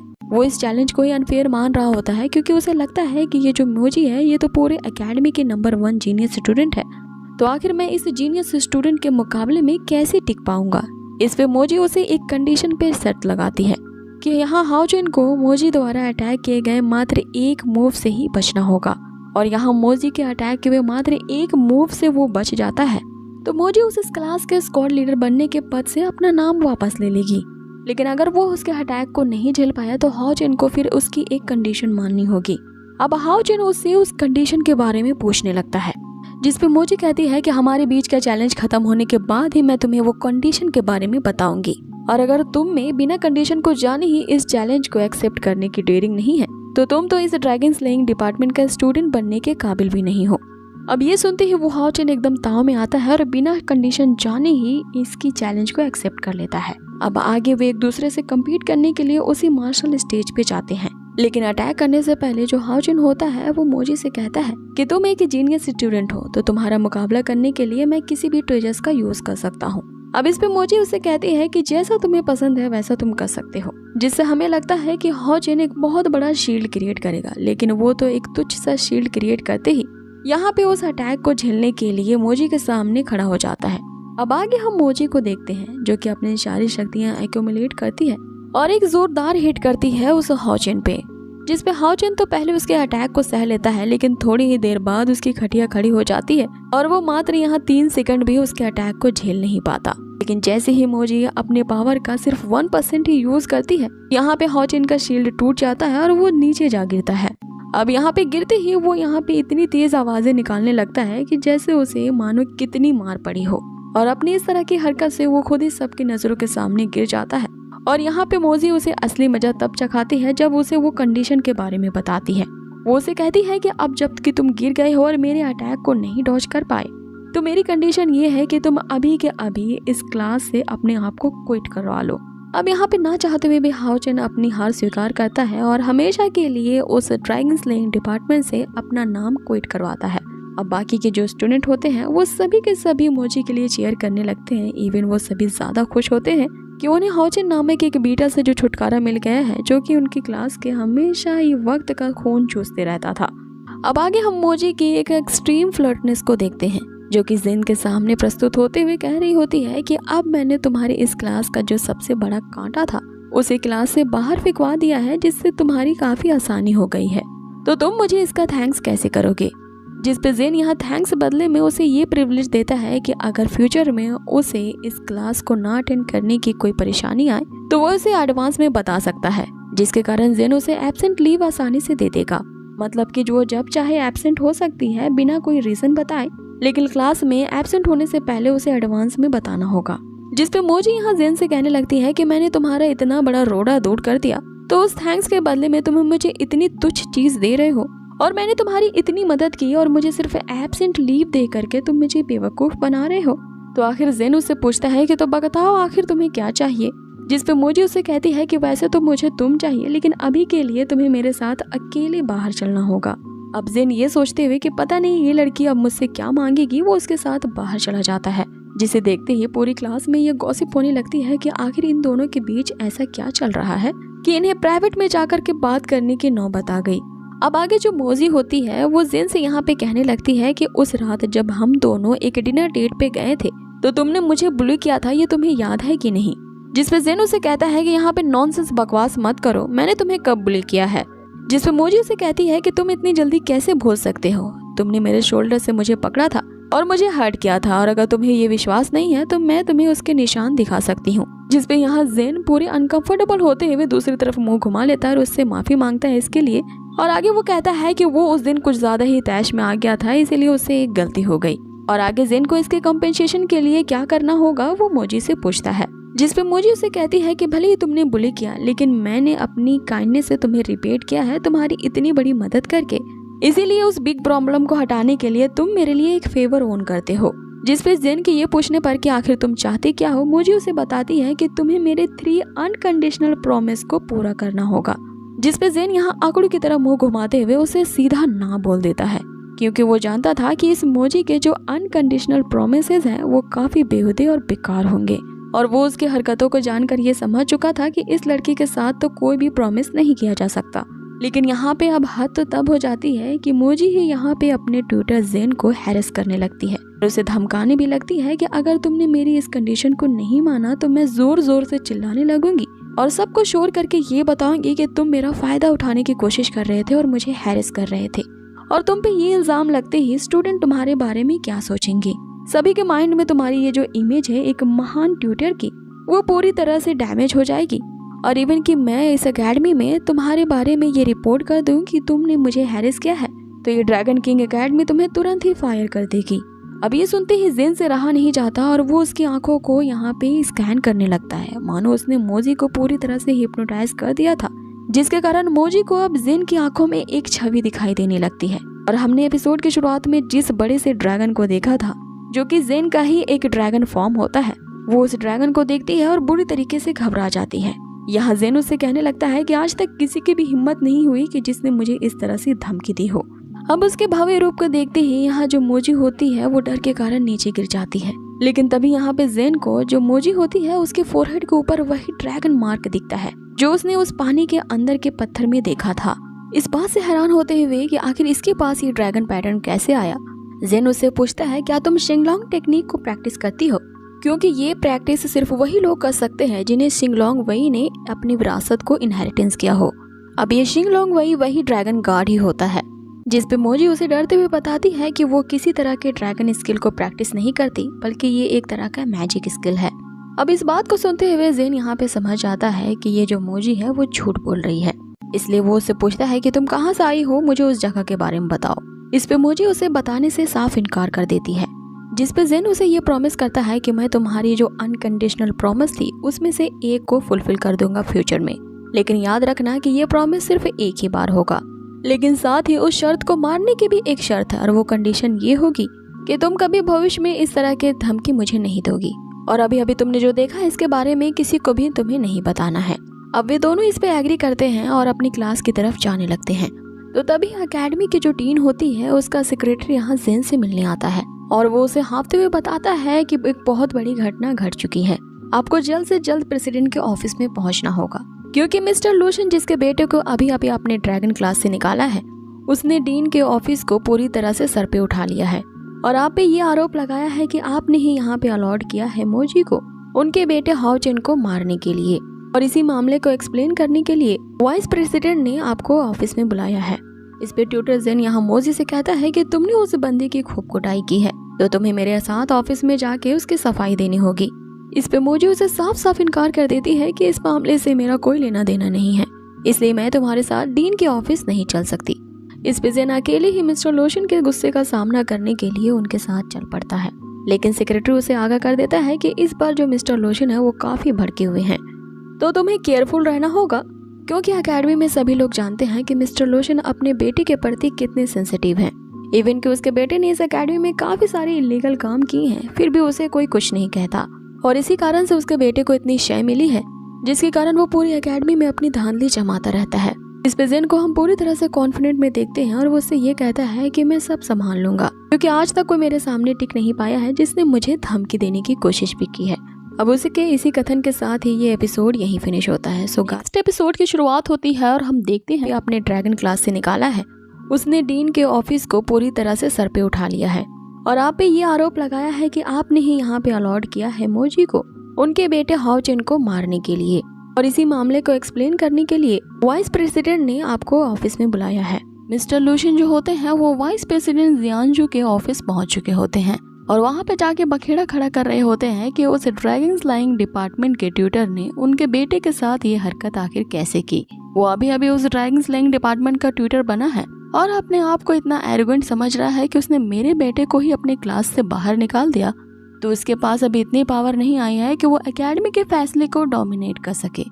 और इस एकेडमी के 4th हेड मास्टर होने के नाते मैं ये तुम्हें ऑर्डर देता हूँ कि अभी के अभी उस ट्यूटर को ड्रैगन स्लेइंग डिपार्टमेंट से फायर कर दो। अब यहाँ वाइस प्रेसिडेंट सिर्फ उसकी बातों को सुन ही रही होती है और उसे ये समझाने की कोशिश करती है कि ये सिर्फ आप दोनों के बीच मिसअंडरस्टैंडिंग हुई है और इतना ज्यादा इम्पेशेंट होने की जरूरत नहीं है। हम उसे यहाँ पे बुलाने वाले हैं जिससे आप दोनों की ये वापस की गलतफहमी दूर हो जाएगी।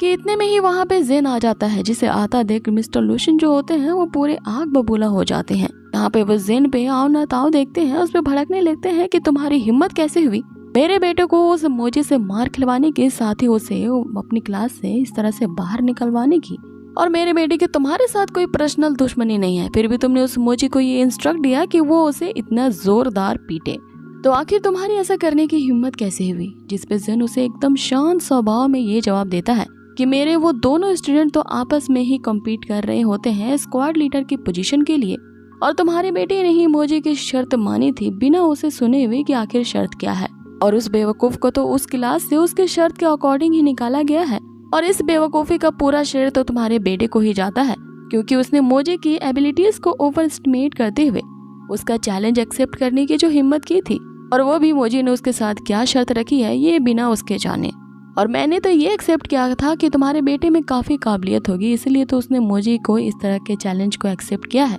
लेकिन तुम्हारा बेटा तो एक नंबर का नालायक निकला, वो तो मोजी के मात्र एक मूव से ही गिर गया। अब इन सभी बातों पे मिस्टर लोशन को बिल्कुल विश्वास नहीं होता। वो उससे कहते हैं कि तुम अपनी ये बकवास बंद करो, जिस पे जेन उसे जवाब देता है कि अगर मेरी बातों पे तुम्हें विश्वास नहीं है तो तुम मॉनिटरिंग कैमरे में सारी हकीकत देख सकते हो, इसीलिए तुम्हारे साथ यहाँ पे अन्याय हुआ है। इस बात का ढिंडोरा ऑफिस में आकर के चीखना चिल्लाना बंद करो, और अगर तुम्हें अपने बेटे की पिटाई पे इतना ही गुस्सा आ रहा है तो तुम अपना ये मामला मोजी से जाकर के सेटल कर लो, उसके साथ फाइटिंग करके तुम अपने स्कोर को सेटल कर सकते हो। साथ ही तुम्हारे जो बदले लेने की भावना है वो भी खत्म हो जाएगी। आगे वो उस पे ये तंज कसता है कि वैसे भी तुम इस एकेडमी के 4th हेड मास्टर्स में से एक हो, तो तुम्हारे लिए उस छोटी सी लड़की से बदला लेना कोई बड़ी बात नहीं होगी। और अगर तुमसे ये भी नहीं होता तो मैं यहीं इस ऑफिस में मोजी को यहाँ बुला लेता हूँ, ताकि अपनी मर्जी के मुताबिक तुम उसे पनिश कर सको वाइस प्रेसिडेंट के सामने। या तो फिर तुम चाहो तो उसे इस पूरी एकेडमी से भी फायर कर सकते हो,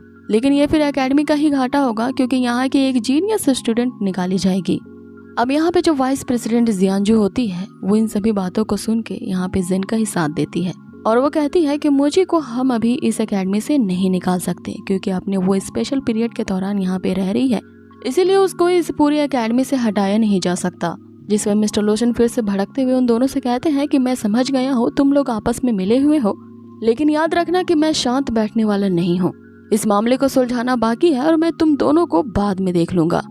ऐसी धमकी देते हुए वे वहाँ से चले जाते हैं। तभी हम वाइस प्रेसिडेंट को देखते हैं जो कि राहत की सांस लेती है। आगे जेन उससे पूछता है कि मिस्टर लोशन की इस तरह की हरकतें तो दिन ब दिन बढ़ती ही जा रही हैं, तो आखिर कब तक तुम इसकी हनी हरकतों को सहती रहोगी। जिस पे जियांजू से बताती है कि मुझे बस ईयर एंड असेसमेंट का इंतजार है। जैसे ही सारी क्लास के रिजल्ट सामने आ जाएंगे और तुमने जो वादा किया है कि तुम अपनी क्लास के स्टैंडर्ड को मीट अप कर पाओगे, तभी तुम्हारी क्लास इस एकेडमी में रह पाएगी और मिस्टर लूजन को एक करारा जवाब मिलेगा। जिसपे जेन उसे ये जवाब देता है कि तुम्हें चिंता करने की जरूरत नहीं है, मैं तुम्हें गारंटी देता हूँ कि इस साल के एयर इंडिया असेसमेंट में हमारी जो ये ड्रैगन क्लास है वो जरूर स्टैंडर्ड्स को मीट अप कर पाएगी, यानी कि वो रैंकिंग नंबर में अंडर 4th पोजीशन में जरूर आएगी। कि तभी जेन ये नोटिस करता है कि जियांजू की हालत थोड़ी ठीक नहीं है और वो उसका कारण पूछता है। जिसपे जियांजू से बताती है कि वो रिसेंटली अपने वाटर मैजिक एलिमेंट को अवेकन करना चाहती थी, लेकिन वो चाहे जितनी भी कोशिश करे उसकी हर एक प्रयास फेल हो जाती है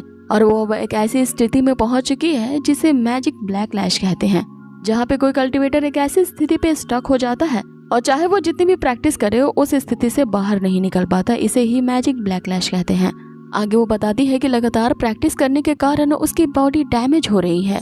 जिसपे जेन अब उसे ये ऑफर करता है कि वो उसके मैजिक ब्लैक लैश की पेन को एलिमिनेट कर सकता है। अब जेन के ऐसा करते ही उसे ये पता चलता है कि जियांजू की बॉडी में फायर मैजिक एलिमेंट बहुत ज्यादा पावरफुल है और यही कारण है कि इसके बॉडी में जितना ज्यादा फायर एलिमेंट पावरफुल है उतना ही ज्यादा वाटर मैजिक एलिमेंट को अवेकन कर पाना यहाँ जियांजू के लिए हार्डर होता जा रहा है। इसीलिए वो मैजिक ब्लैक लैश में फंस चुकी है। इस पे जियांजू से बताती है कि एंशिएंट टाइम से ही जो फायर और मैजिक एलिमेंट है वो एक दूसरे के प्रतिरोधी रहे हैं और चाहे मैंने जितनी भी कोशिश की है इन दोनों को साथ लेकर के चलना काफी मुश्किल होता जा रहा है। जिसपे जेन उसे ये कहता है कि मेरे पास एक तरीका है, मैं तुम्हारे वाटर मैजिक एलिमेंट को अवेकन करवाने में तुम्हारी हेल्प कर सकता हूँ, ताकि ये दोनों एलिमेंट्स तुम्हारी बॉडी में आसानी से एडजस्ट हो सके। लेकिन सबसे पहले उसे मैजिक ब्लैक लैश की कंडीशन को उसके बॉडी में से हटाना होगा। इसके लिए वो सबसे पहले जियांजू को सोफे पे लेटने के लिए कहता है। ये सुनते ही जियांजू घबरा जाती है और उसे कुछ और ही नजर से देखने लगती है। जिसपे जेन उसे ये कहता है कि हम दोनों एक दूसरे को अब काफी अच्छे तरीके से जानते हैं, फिर भी तुम मुझ पे शक कर रही हो और मेरे कैरेक्टर पे शक कर रही हो और मुझे किसी किस्म का प्ले बॉय समझ रही हो जो तुम्हारे साथ यहाँ फायदा उठाने की कोशिश करेगा। जिसपे जियांजू अब शर्मिंदा होते हुए वहाँ पे लेट जाती है और आगे जेन अपनी प्रक्रिया शुरू करता है, लेकिन ये जियांजू के लिए काफी ज्यादा पेनफुल होता है। आगे यहाँ सीन कट होता है और हम उन दोनों को एक साथ ही ऑफिस से बाहर निकलते देखते हैं, जहाँ पे जियांजू उसकी मदद करने के लिए जेन को थैंक्स कह रही होती है। अब इस पे जेन भी उससे फ्लर्ट करने के लिए पीछे नहीं हटता। वो उससे कहता है कि तुम्हारी मदद करना तो मुझे काफी ज्यादा पसंद है। कि तभी हम देखते हैं कि एक शानदार सी कार में वहाँ पे मिंगा बेयर होता है। उसके हाथों में एक फूलों का गुलदस्ता होता है जो फिर से यहाँ पे जियांजू के पीछे पड़ चुका था, ये कहते हुए कि आज तो मेरा बर्थडे है, इसीलिए मुझे इनकार मत करो और आज मेरे साथ एक डिनर डेट पे चलो।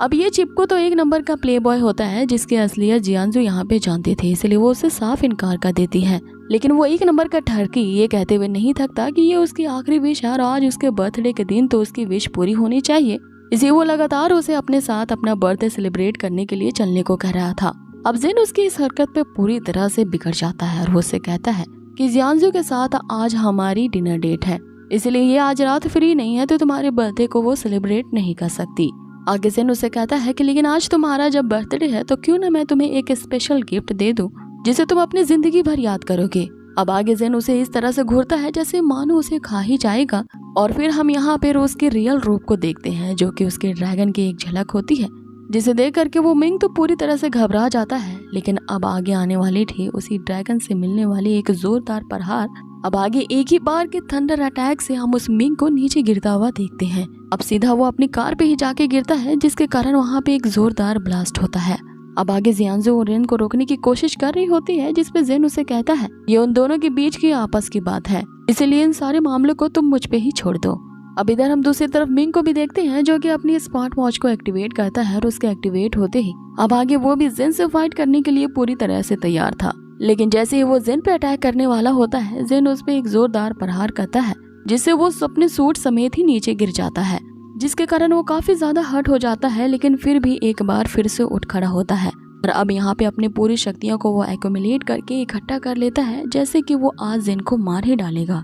लेकिन इससे पहले कि हम इन दोनों के बीच इस धमाकेदार फाइट को आगे देख पाते, यहीं पे एपिसोड खत्म कर दिया जाता है। नेक्स्ट एपिसोड की शुरुआत होती है और हम देखते हैं वो जियांजू के पीछे पड़ चुका होता है और जबरदस्ती उसे एक डिनर डेट पे चलने के लिए कहता है, क्योंकि आज उसका बर्थडे था। लेकिन जैसे ही जेन ये देखता है कि मिंग कुछ ज्यादा ही अपनी हद यहाँ पे पार करने की कोशिश कर रहा है, क्योंकि वो लगातार जियांजू से इंसिस्ट किए जा रहा था, इसलिए जेन से अब रहा नहीं जाता और वो मिंग को अपनी ट्रू आइडेंटिटी दिखाते हुए उस पे एक जोरदार हिट करता है। इसके कारण मिंग भी अब अपनी शक्तियों को एक्टिवेट कर चुका था और अब उनके बीच एक जोरदार फाइट होने वाली थी। अब आगे यहीं से एपिसोड की शुरुआत होती है, जहाँ पे जेन अपनी पूरी पावर से उस पर अटैक करता है। लेकिन मिंग भी अपनी सारी शक्तियों को इकट्ठा करते हुए जेन के उस अटैक को डिफेंड कर रहा होता है। यहाँ इन दोनों की पावर्स एक दूसरे से टकराती हैं और काफी देर तक एक दूसरे को नलिफाई करते हुए जेन की पावर से ज्यादा पावरफुल होती हैं, इसीलिए वो मिंग पे अटैक करती हैं और वो नीचे गिर जाता है। आगे मिंग ये समझ जाता है कि वो बहुत ज्यादा स्ट्रांग है और वो उसका मुकाबला नहीं कर पाएगा, इसीलिए वो वहाँ से दुम दबा के भागने की कोशिश करता है।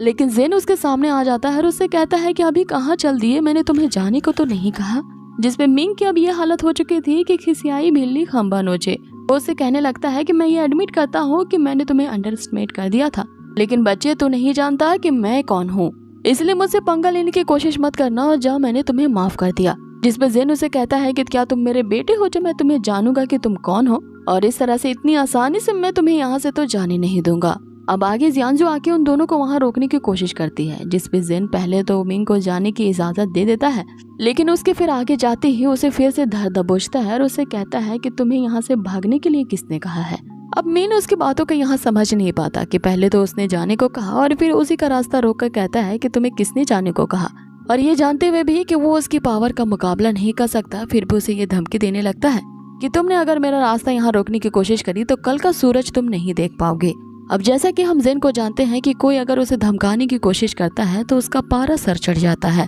वो उसे गले से धर दबोचता है, जैसे मानो कि आज वो उसे मार ही डालेगा। आगे जेन उसे लास्ट बार ये धमकी देता है कि मुझे चीजों को दोबारा कहने की आदत नहीं है, इसीलिए मैं तुमसे कहता हूँ कि यहाँ से दफा हो जाओ, वरना मैं तुम्हारी इस गर्दन को यहीं तोड़ दूंगा। जिसपे मिंग भी दबी आवाज में उससे कहता है कि मैं यहाँ से हमेशा के लिए चला जाऊंगा। अब ये सुनते ही जो जेन होता है उसे छोड़ देता है और वो दुम दबा के वहाँ से भाग जाता है। अब आगे जियांजू उसे कहने लगती है कि ये एक बहुत बड़ा अमीरजादा है, तुम्हें इससे पंगा नहीं लेना चाहिए था। जिसपे जेन उसे कहने लगता है कि लगता है कि तुम मेरे लिए काफी ज्यादा वरीड हो रही हो, तो तुम्हें मुझसे प्यार तो नहीं हो गया, और वैसे भी इस ड्रैगन स्टार प्लेनेट में ऐसा कोई नहीं है जो मुझे धमका सके। अब इनकी इस बातचीत को देखते हुए जो आपस के स्टूडेंट होते हैं वो यही समझते हैं कि ये दोनों एक रिलेशनशिप में हैं, और वो यहाँ जियांजू को बॉयफ्रेंड जेन को समझ रहे होते हैं। और इस मोमेंट को कैप्चर करने के लिए जैसे ही वो पिक लेने जाते हैं, ये देखते ही जियांजू वहाँ पे शर्मा जाती है और वहाँ से चली जाती है। अब यहाँ पे सीन कट होता है और आगे हम जेन को इसी तरह से टहलता देखते हैं। तभी उसकी नजर एक लड़की पे पड़ती है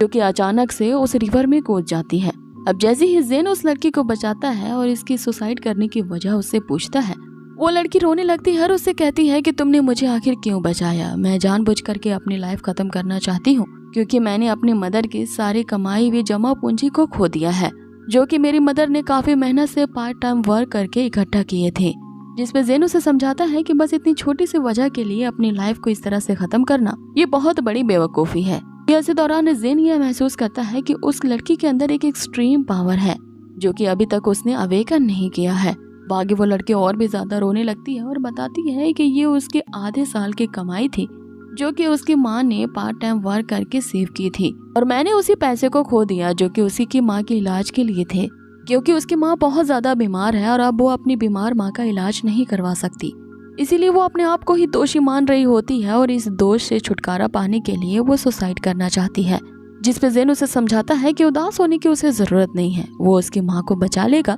लेकिन बदले में उसे एक प्रॉमिस करना होगा। आगे जेन अपना परिचय देते हुए बताता है कि वो इस ड्रैगन किंग एकेडमी का एक इंस्ट्रक्टर है और वो चाहता है कि उसके ड्रैगन स्लेइंग डिपार्टमेंट को ये लड़की ज्वाइन कर ले, क्योंकि कहीं ना कहीं उसकी एक्सट्रीम छुपी हुई पोटेंशियल पावर को जेन देख चुका होता है। जिसपे वो लड़की उसे बताती है कि उसके पास पैसे नहीं है, इसलिए वो फीस को पे नहीं कर सकती। आगे वो लड़की अपने आप को वेस्ट कहते हुए बताती है कि उसमें कुछ भी एबिलिटी नहीं है जो कि वर्थ है। जिसपे जेन उसे समझाने की कोशिश करता है कि उसके अंदर एक एक्सट्रीम पावर है और अगर इस पावर की प्रैक्टिस नहीं की गई तो ये वेस्ट जाएगी और इन सारी चीजों की चिंता बस तुम मुझ पे छोड़ दो और तुम मेरी ड्रैगन स्लेइंग डिपार्टमेंट की एक स्टूडेंट बनना बस प्रॉमिस करो, तुम्हारी सारी प्रॉब्लम मैं दूर कर दूंगा, क्योंकि मुझे तुम्हारी पोटेंशियल पावर पे पूरा यकीन है। अब ये लड़की सुनते ही काफी ज्यादा भावुक हो जाती है और उसे कहती है कि अगर तुम मेरी माँ को बचा लेते हो तो मैं तुमसे ये प्रॉमिस करती हूँ कि चाहे इसमें मेरी जान ही क्यों न चली जाए, मैं अपनी ये पूरी जिंदगी तुम्हारे नाम कर दूंगी। जिसपे जेन उस लड़की से उसका नाम पूछता है और उसे अपने साथ चलने को कहता है।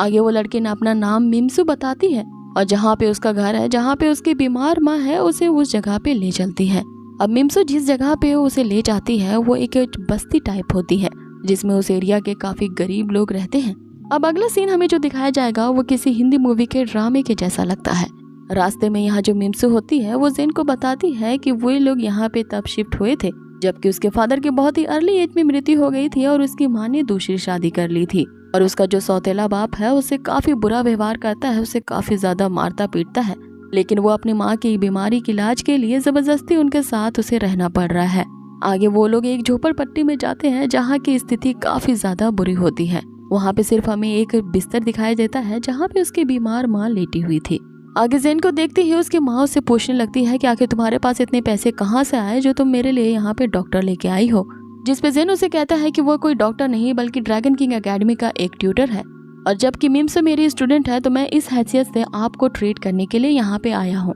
आगे जेन उसके मदर के नर्व्स को चेक करता है और उसे बताता है कि तुम्हारी माँ की इलनेस की जो वजह है वो ज्यादा काम करने की वजह से है, ओवरवर्क करने की वजह से और साथ ही अच्छी ट्रीटमेंट ना मिलने के कारण तुम्हारी मदर के जो इंटरनल ऑर्गन्स हैं वो हाईली डैमेज हो चुके हैं,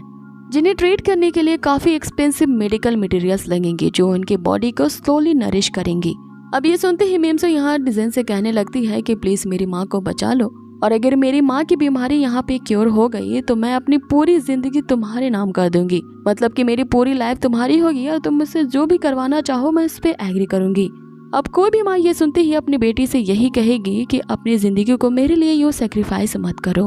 और ये एक बहुत बड़ा प्रॉमिस है और मात्र मेरी जिंदगी बचाने के लिए तुम इतना बड़ा प्रॉमिस किसी के साथ ना करो जिसमें तुम्हारी जिंदगी ही दांव पे लग जाए। अब जेन थोड़ी ना यहाँ पे विलन है जो उस छोटी लड़की का फायदा उठाएगा। वो उन दोनों को वहाँ पे शांत करवाते हुए कहता है कि ऐसा कुछ नहीं है, अब जबकि तुम ऑलरेडी मेरे स्टूडेंट बनने के लिए एग्री कर चुकी हो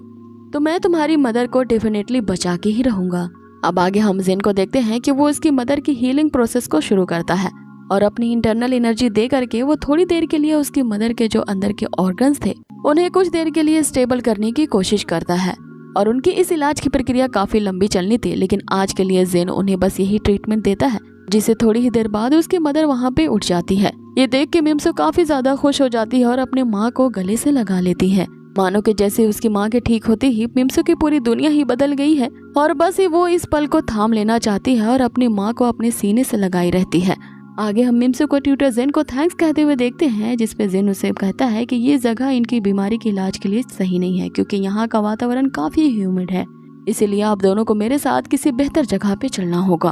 और जिससे तुम्हारी माँ के आगे की ट्रीटमेंट फ्यूचर में वहीं पे की जाएगी। तभी अचानक से उस कुटिया का दरवाजा जोर से खुलता है और वहाँ पे मिम्सू का सौतेला बाप अपीयर होता है जिसने काफी ज्यादा पी रखी होती है जिससे ठीक से चला भी नहीं जाता। जैसे ही वो कमरे में दाखिल होता है वो जेन को देख के कुछ गलत सोच बैठता है और कहते हैं ना कि गलत इंसान की सोच हमेशा गलत ही होगी। वो जेन को मारने के लिए जैसे ही आगे बढ़ता है। अब यहाँ पे एपिसोड खत्म होता है और हमें अगले एपिसोड में दिखाया जाता है आगे जेन उसके स्टेप फादर को ये समझाने की कोशिश करता है कि मैं इन दोनों माँ बेटे को यहाँ से ले जा रहा हूँ क्योंकि तुम्हारी वाइफ काफी ज्यादा बीमार है और उसे सख्त ट्रीटमेंट की जरूरत है क्योंकि इस माहौल में रहते हुए इनका इलाज नहीं किया जा सकता। जिसपे मिम्सू का सौतेला बाप यहाँ जेन पे ये कहते हुए भड़कने लगता है कि तुम होते कौन हो मेरे घर के मामले में इस तरह दखल देने वाले और वो वहाँ उठ खड़ा होता है मिम्सू को मारने के लिए, क्योंकि कहीं ना कहीं वो इन सब की वजह मिम्सू को ही मानता था। लेकिन ऐन मौके पे ही जेन उसे एक जोरदार तमाशा देता है जिससे वो जमीन पे गिर जाता है। अब इससे वो बेवड़ा और भी ज्यादा गुस्सा होते हुए फिर से उन पे अटैक करने को बढ़ता है। लेकिन हम वही जेन को देखते हैं जो कि एक जोरदार बिजली के झटके से उसे वहीं शॉक दे देता है। अब ये देख के तो उस बेवड़ी की हालत पूरी तरह से खराब हो जाती है। आगे जेन उससे कहता है कि मैं इन दोनों को यहाँ से ले जा रहा हूँ, तो तुम्हें इस मामले में कुछ कहना है। आगे जेन यहाँ पे बताता है कि मिम्सू ऑलरेडी मेरी अब डिसिपल बन चुकी है, सो उसके टीचर होने के नाते अगर फ्यूचर में उसे कोई हर्ट करने की सोचेगा भी तो उसे मुझसे गुजरना होगा। आगे जेन जो उसे एक जोरदार शॉक दे करके वहाँ से उन दोनों को लेकर के निकल जाता है। लेकिन रास्ते में उसे यह आभास हो जाता है कि कोई तो है जो चुपके से यहाँ जेन का पीछा कर रहा है। आगे जेन इन दोनों को उसी आर्ट गैलरी में ले जाता है जो कि उसने कुछ दिन पहले ही परचेज की है। वहाँ पे जाके वो अपने मैनेजर को बताता है कि आज से ये मेरी नई स्टूडेंट है और इन दोनों के रहने का इंतजाम तुम्हें यहीं पे करना होगा। लेकिन तभी जेन की मुलाकात वहीं पे इस आर्ट गैलरी में एक और बंदे से होती है जो काफी रूडली तरीके से उससे कहता है कि क्या तुम ही हो इस आर्ट गैलरी के नए ओनर। जिस पे जेन हाँ में जवाब देता है तो वो बंदा जिसका नाम जियान होता है वो उससे पूछता है कि वो उस आर्ट गैलरी के लिए एक बहुत ही रेयर पेंटिंग लेके आया है जिसे जेन को खरीदना होगा। और ये पेंटिंग कोई ऐसी वैसी नहीं है, इसे एक बहुत ही मशहूर पेंटर जिसे मास्टर जी चुआंग कहते हैं उसने बनाई है। इसकी कीमत काफी ज्यादा हाई है और हाल ही में एक व्यक्ति ने उसे 5 मिलियन ऑफर किए थे इस पेंटिंग को खरीदने के लिए। लेकिन इतनी कीमत मिलने के बावजूद भी उसने उस पेंटिंग को उसे सेल नहीं किया और इस आर्ट गैलरी में इसे बेचने के लिए आया है। आगे वो जेन को कहता है कि तुम इस पेंटिंग को खरीद सकते हो क्योंकि मुझे लगता है कि तुम कला के अच्छे कदरदान हो। लेकिन जेन उसकी बातों पे कुछ ध्यान नहीं देता और वो सिर्फ उसकी आंखों में ही देख रहा होता है, जिससे जेन को यह एहसास हो जाता है कि इस बंदे में भी काफी पोटेंशियल है, जिसे मैं अच्छे से अगर प्रैक्टिस करवा दूं तो ये भी मेरी ड्रैगन गार्ड में से एक का हिस्सा बन सकता है। क्योंकि जेन ये अब समझ चुका था कि इस बंदे की जो मेंटल स्ट्रेंथ है वो काफी ज्यादा हाई है। आगे जेन टेबल पे रखी उसी पेंटिंग को देखने लगता है। तभी वहाँ पे जेन का मैनेजर आ जाता है और उसे बताता है कि ये पेंटिंग उसे फेक लगती है क्योंकि इसे मास्टर ली चियान ने नहीं बनाया है। अब ये सुनते ही वो बंदा कि जो पेंटिंग वो लाया है ये लोग उसे फेक बता रहे हैं, वो गुस्से से भर जाता है और उनसे कहने लगता है कि तुम्हें क्या पता कि मास्टर ली चियान किस शैली में पेंटिंग करते थे। वो एक कमाल की इंक का यूज करते थे जिनमें पार्टिकुलर स्ट्रोक्स से बनाए गए पेंटिंग काफी रेयर होते हैं। आगे वो फिर से पेंटिंग की तरफ उन दोनों का इशारा करते हुए कहता है कि ध्यान से देखो इस पेंटिंग को। इसमें जो लैंडस्केप और एंशिएंट ट्रीज बनाई गई है उनके इंक स्टेन्स काफी ज्यादा पार्टिकुलर हैं। साथ ही वो उसी मास्टर की कैलीग्राफी और पेंटिंग की और भी ज्यादा तारीफें करने लगता है और उनके एक एक गुण को वो बताने लगता है। दूसरी तरफ हम जेन को देखते हैं जो चुपचाप से उस बंदे की सारी बातों को सुन रहा होता है कि किस तरह से वो एक एक करके अपनी इस पेंटिंग की खासियतों को गिना रहा है। आगे जो मैनेजर होता है वो उस बंदे से गुस्सा करने को मना करता है और बताता है कि ये तो सिर्फ मेरी अपनी ओपिनियन थी, तो आपको शांत रहना चाहिए क्योंकि मेरी पर्सनल राय इस पेंटिंग के बारे में कुछ और ही है। आगे जेन उस बंदे से उसका नाम पूछता है और ये भी बताता है कि अगर तुम मुझे अपना नाम बता दोगे तो मैं शायद तुम्हारी इस पेंटिंग को खरीदने के लिए तैयार हो जाऊं। जिस पे वो बंदा अपना नाम जियान बताता है। आगे जेन जो होता है उस फेक पेंटिंग के लिए ही जियान को 3 मिलियन देने को तैयार हो जाता है। प्लस उसके सामने ये शर्त रखता है कि मैं इस पेंटिंग को तो जरूर खरीदूंगा लेकिन इसके साथ साथ मैं तुम्हें भी खरीदना चाहता हूँ। अब ये सुनकर जियान तो एक हक्का बक्का रह जाता है कि आखिर इसका मतलब क्या है, ये मुझे क्यों खरीदना चाहता है। जिस पे जेन उसे कहता है कि ये पेंटिंग बिल्कुल फेक और रबिश है, इसका मैं क्या ही करूंगा, लेकिन इस पेंटिंग के साथ अगर तुम अपने आप को मुझे सौंप देते हो तो कुछ बात बन सकती है, क्योंकि मुझे तुम में इंटरेस्ट है और मैं तुम्हारे लिए 3 मिलियन पे करने को भी तैयार हूँ। अब इस पे जियान सुनकर तो और भी ज्यादा घबरा जाता है और उससे कहने लगता है कि मैं जानता हूँ कि मैं बहुत ज्यादा हैंडसम हूँ और मुझे सभी लोग इतना ज्यादा पसंद करते हैं, लेकिन इसका मतलब ये नहीं कि मैं बिकाऊ हूँ और मैं मेंस में इंटरेस्ट रखता हूँ। तुम 3 मिलियन तो क्या कितने भी मिलियन दे दो, मेरी बॉडी बिकाऊ नहीं है, मैं अपने आप को नहीं बेचूंगा। अब वो जियान तो यहाँ कुछ और ही समझ रहा होता है, जिस पे जिन उससे कहता है कि तुम गलत समझ रहे हो, मैं तुम्हारी बॉडी में इंटरेस्टेड नहीं हूँ लेकिन तुम्हारे अंदर जो फिजिकल पावर है उसमें इंटरेस्टेड हूँ और तुम्हारी ही इस फिजिक के कारण मैं तुम्हें इस आर्ट गैलरी का डिप्टी डायरेक्टर बनाना चाहता हूँ और अगर तुम चाहते हो तो मैं तुम्हें इस पोस्ट के लिए 3 मिलियन दे सकता हूँ। जिस पे जियान उससे कहता है कि अगर मैं ये काम नहीं करना चाहूँ तो और मैं अपनी बॉडी तुम्हें नहीं सौंपना चाहूँ तो तुम क्या करोगे। जिस पे जियान उसे कहता है कि तो फिर मैं तुम्हें इतना मारूंगा जब तक कि तुम हाँ मैं यहाँ पे एग्री नहीं कर जाते, लेकिन तुम अगर मेरी इस पेंटिंग गैलरी के डिप्टी डायरेक्टर बनना स्वीकार करते हो तो आगे भविष्य में तुम्हें और भी ज़्यादा रिवॉर्ड्स मिलने के चांसेस हैं। जिस पे जियान उसे कहता है कि ये तो अजीब दादागिरी है भाई। हाँ, मैं अपने आप को लकी समझता हूँ क्योंकि आपने मुझे इस पोस्ट के लायक समझा है, लेकिन मुझे कुछ सोचने के लिए समय चाहिए। मैं थोड़ी ही देर बाद वापस आ जाऊंगा और अपना साफ साफ यहाँ जवाब दे दूंगा। जिस पे जेन उसे कहता है कि ऐसा नहीं हो सकता, तुम्हें आज के आज ही जवाब देना होगा, बल्कि अभी के अभी तुम्हें एग्री करना होगा, वरना मैं तुम्हें यहाँ से नहीं जाने दूंगा। अब यहाँ जेन अपने आप को ढकते हुए फिर से यही बात कह रहा होता है कि ये तो अजीब सी जबरदस्ती है। तुम होगे इस पूरी पेंटिंग गैलरी के ओनर, लेकिन तुम मुझे फोर्सफुली ऐसा करने को बाधित नहीं कर सकते। जिस पे जेन ये कहते हुए कि मेरे सब्र का इम्तिहान मत लो, उसकी तरफ एक पिल फेंक कर वो कहता है कि अब से तुम मेरे इस पेंटिंग गैलरी के डिप्टी डायरेक्टर हो, और अभी अभी जो मैंने एक्लिज़र तुम्हें खिलाई है इसका एंटीडोट सिर्फ मेरे पास ही है, और अगर तुम मेरी बात को एक्सेप्ट नहीं करोगे तो ये पॉइजन तुम्हें धीरे धीरे अंदर से किल करता जाएगा। जिस पे जियान वहीं पर बैठे बैठे रोने लगता है कि अब मैं क्या करूं, आखिर तुम मुझसे क्या करवाना चाहते हो। जिस पे अब यहाँ पे जेन उसे असली वजह बताता है कि मैंने तुम्हें इस आर्ट गैलरी में इसलिए रखा है क्योंकि तुम्हारे अंदर एक खास एबिलिटी है। तुम यहाँ पर किसी भी फेक चीज को ऐसी ऐसी बातें बताकर बेच सकते हो जो कि कोई दूसरा नहीं कर सकता। यानी कि जियान के पास किसी भी चीज को बेचने की एक असीम शक्ति होती है, और वो अपनी इसी तेज जुबान का यूज करके किसी भी चीज को, इवन कि वो फेक हो या रियल, उसे बेच सकता था। इसीलिए जेन चाहता था कि वो इस आर्ट गैलरी का डिप्टी डायरेक्टर बनाया जाए। अब आगे जेन उसके सामने एक पेंटिंग रखता है और उसे बताता है कि अगर ये पेंटिंग तुम मुझे सेल करते हो 5 मिलियंस में, तो मैंने जो एक्लिज़र तुम्हें खिलाई है इसका एंटीडोट मैं तुम्हें दे दूंगा। जिसे जियान उसके सामने गिड़गिड़ाते हुए कहने लगता है कि क्या तुम मेरे साथ कोई मजाक कर रहे हो। जिस पे जेन उसे कहता है कि क्या तुम्हें मैं मजाक के मूड में लगता हूँ, जल्द से जल्द ये पेंटिंग को मुझे सेल करो और इसमें छिपे हुए सीक्रेट वाटर रहस्यों को तुम्हें मुझे उजागर करके बताना है। जिस पे वो ना चाहते हुए भी अब यहाँ जियान इसके लिए तैयार हो जाता है। आगे मैनेजर जेन के सामने आता है, जिसे जेन बताता है कि अब से ये हमारी पेंटिंग गैलरी का नया इंचार्ज होगा, इसे सारा काम समझा दो और इसकी सैलरी को भी डिसाइड कर दो। जिस पे मैनेजर यहाँ जेन से पूछता है कि क्या आपने सच में इसे कोई एक पॉइजनस एक्लिज़र दिया है। जिस पे जेन उसे रिवील करता है कि इंडीड वो एक पॉइजन तो है, लेकिन वो खुद ही अपने आप को डिटॉक्सिफाई कर सकता है। मीन्स कि वो एक्लिज़र को खाने से सिर्फ उसे 3-4 बार ही टॉयलेट्स आएंगे और कुछ नहीं। अब ये सुन के तो मैनेजर हंसने लगता है। मीन्स कि जेन ने उसे जुलाब की गोली दे दी होती है। आगे जेन उससे कहता है कि उस माँ बेटी को यहाँ पे सेटल डाउन करवा दो और उनके लिए कुछ खाने का इंतजाम कर दो।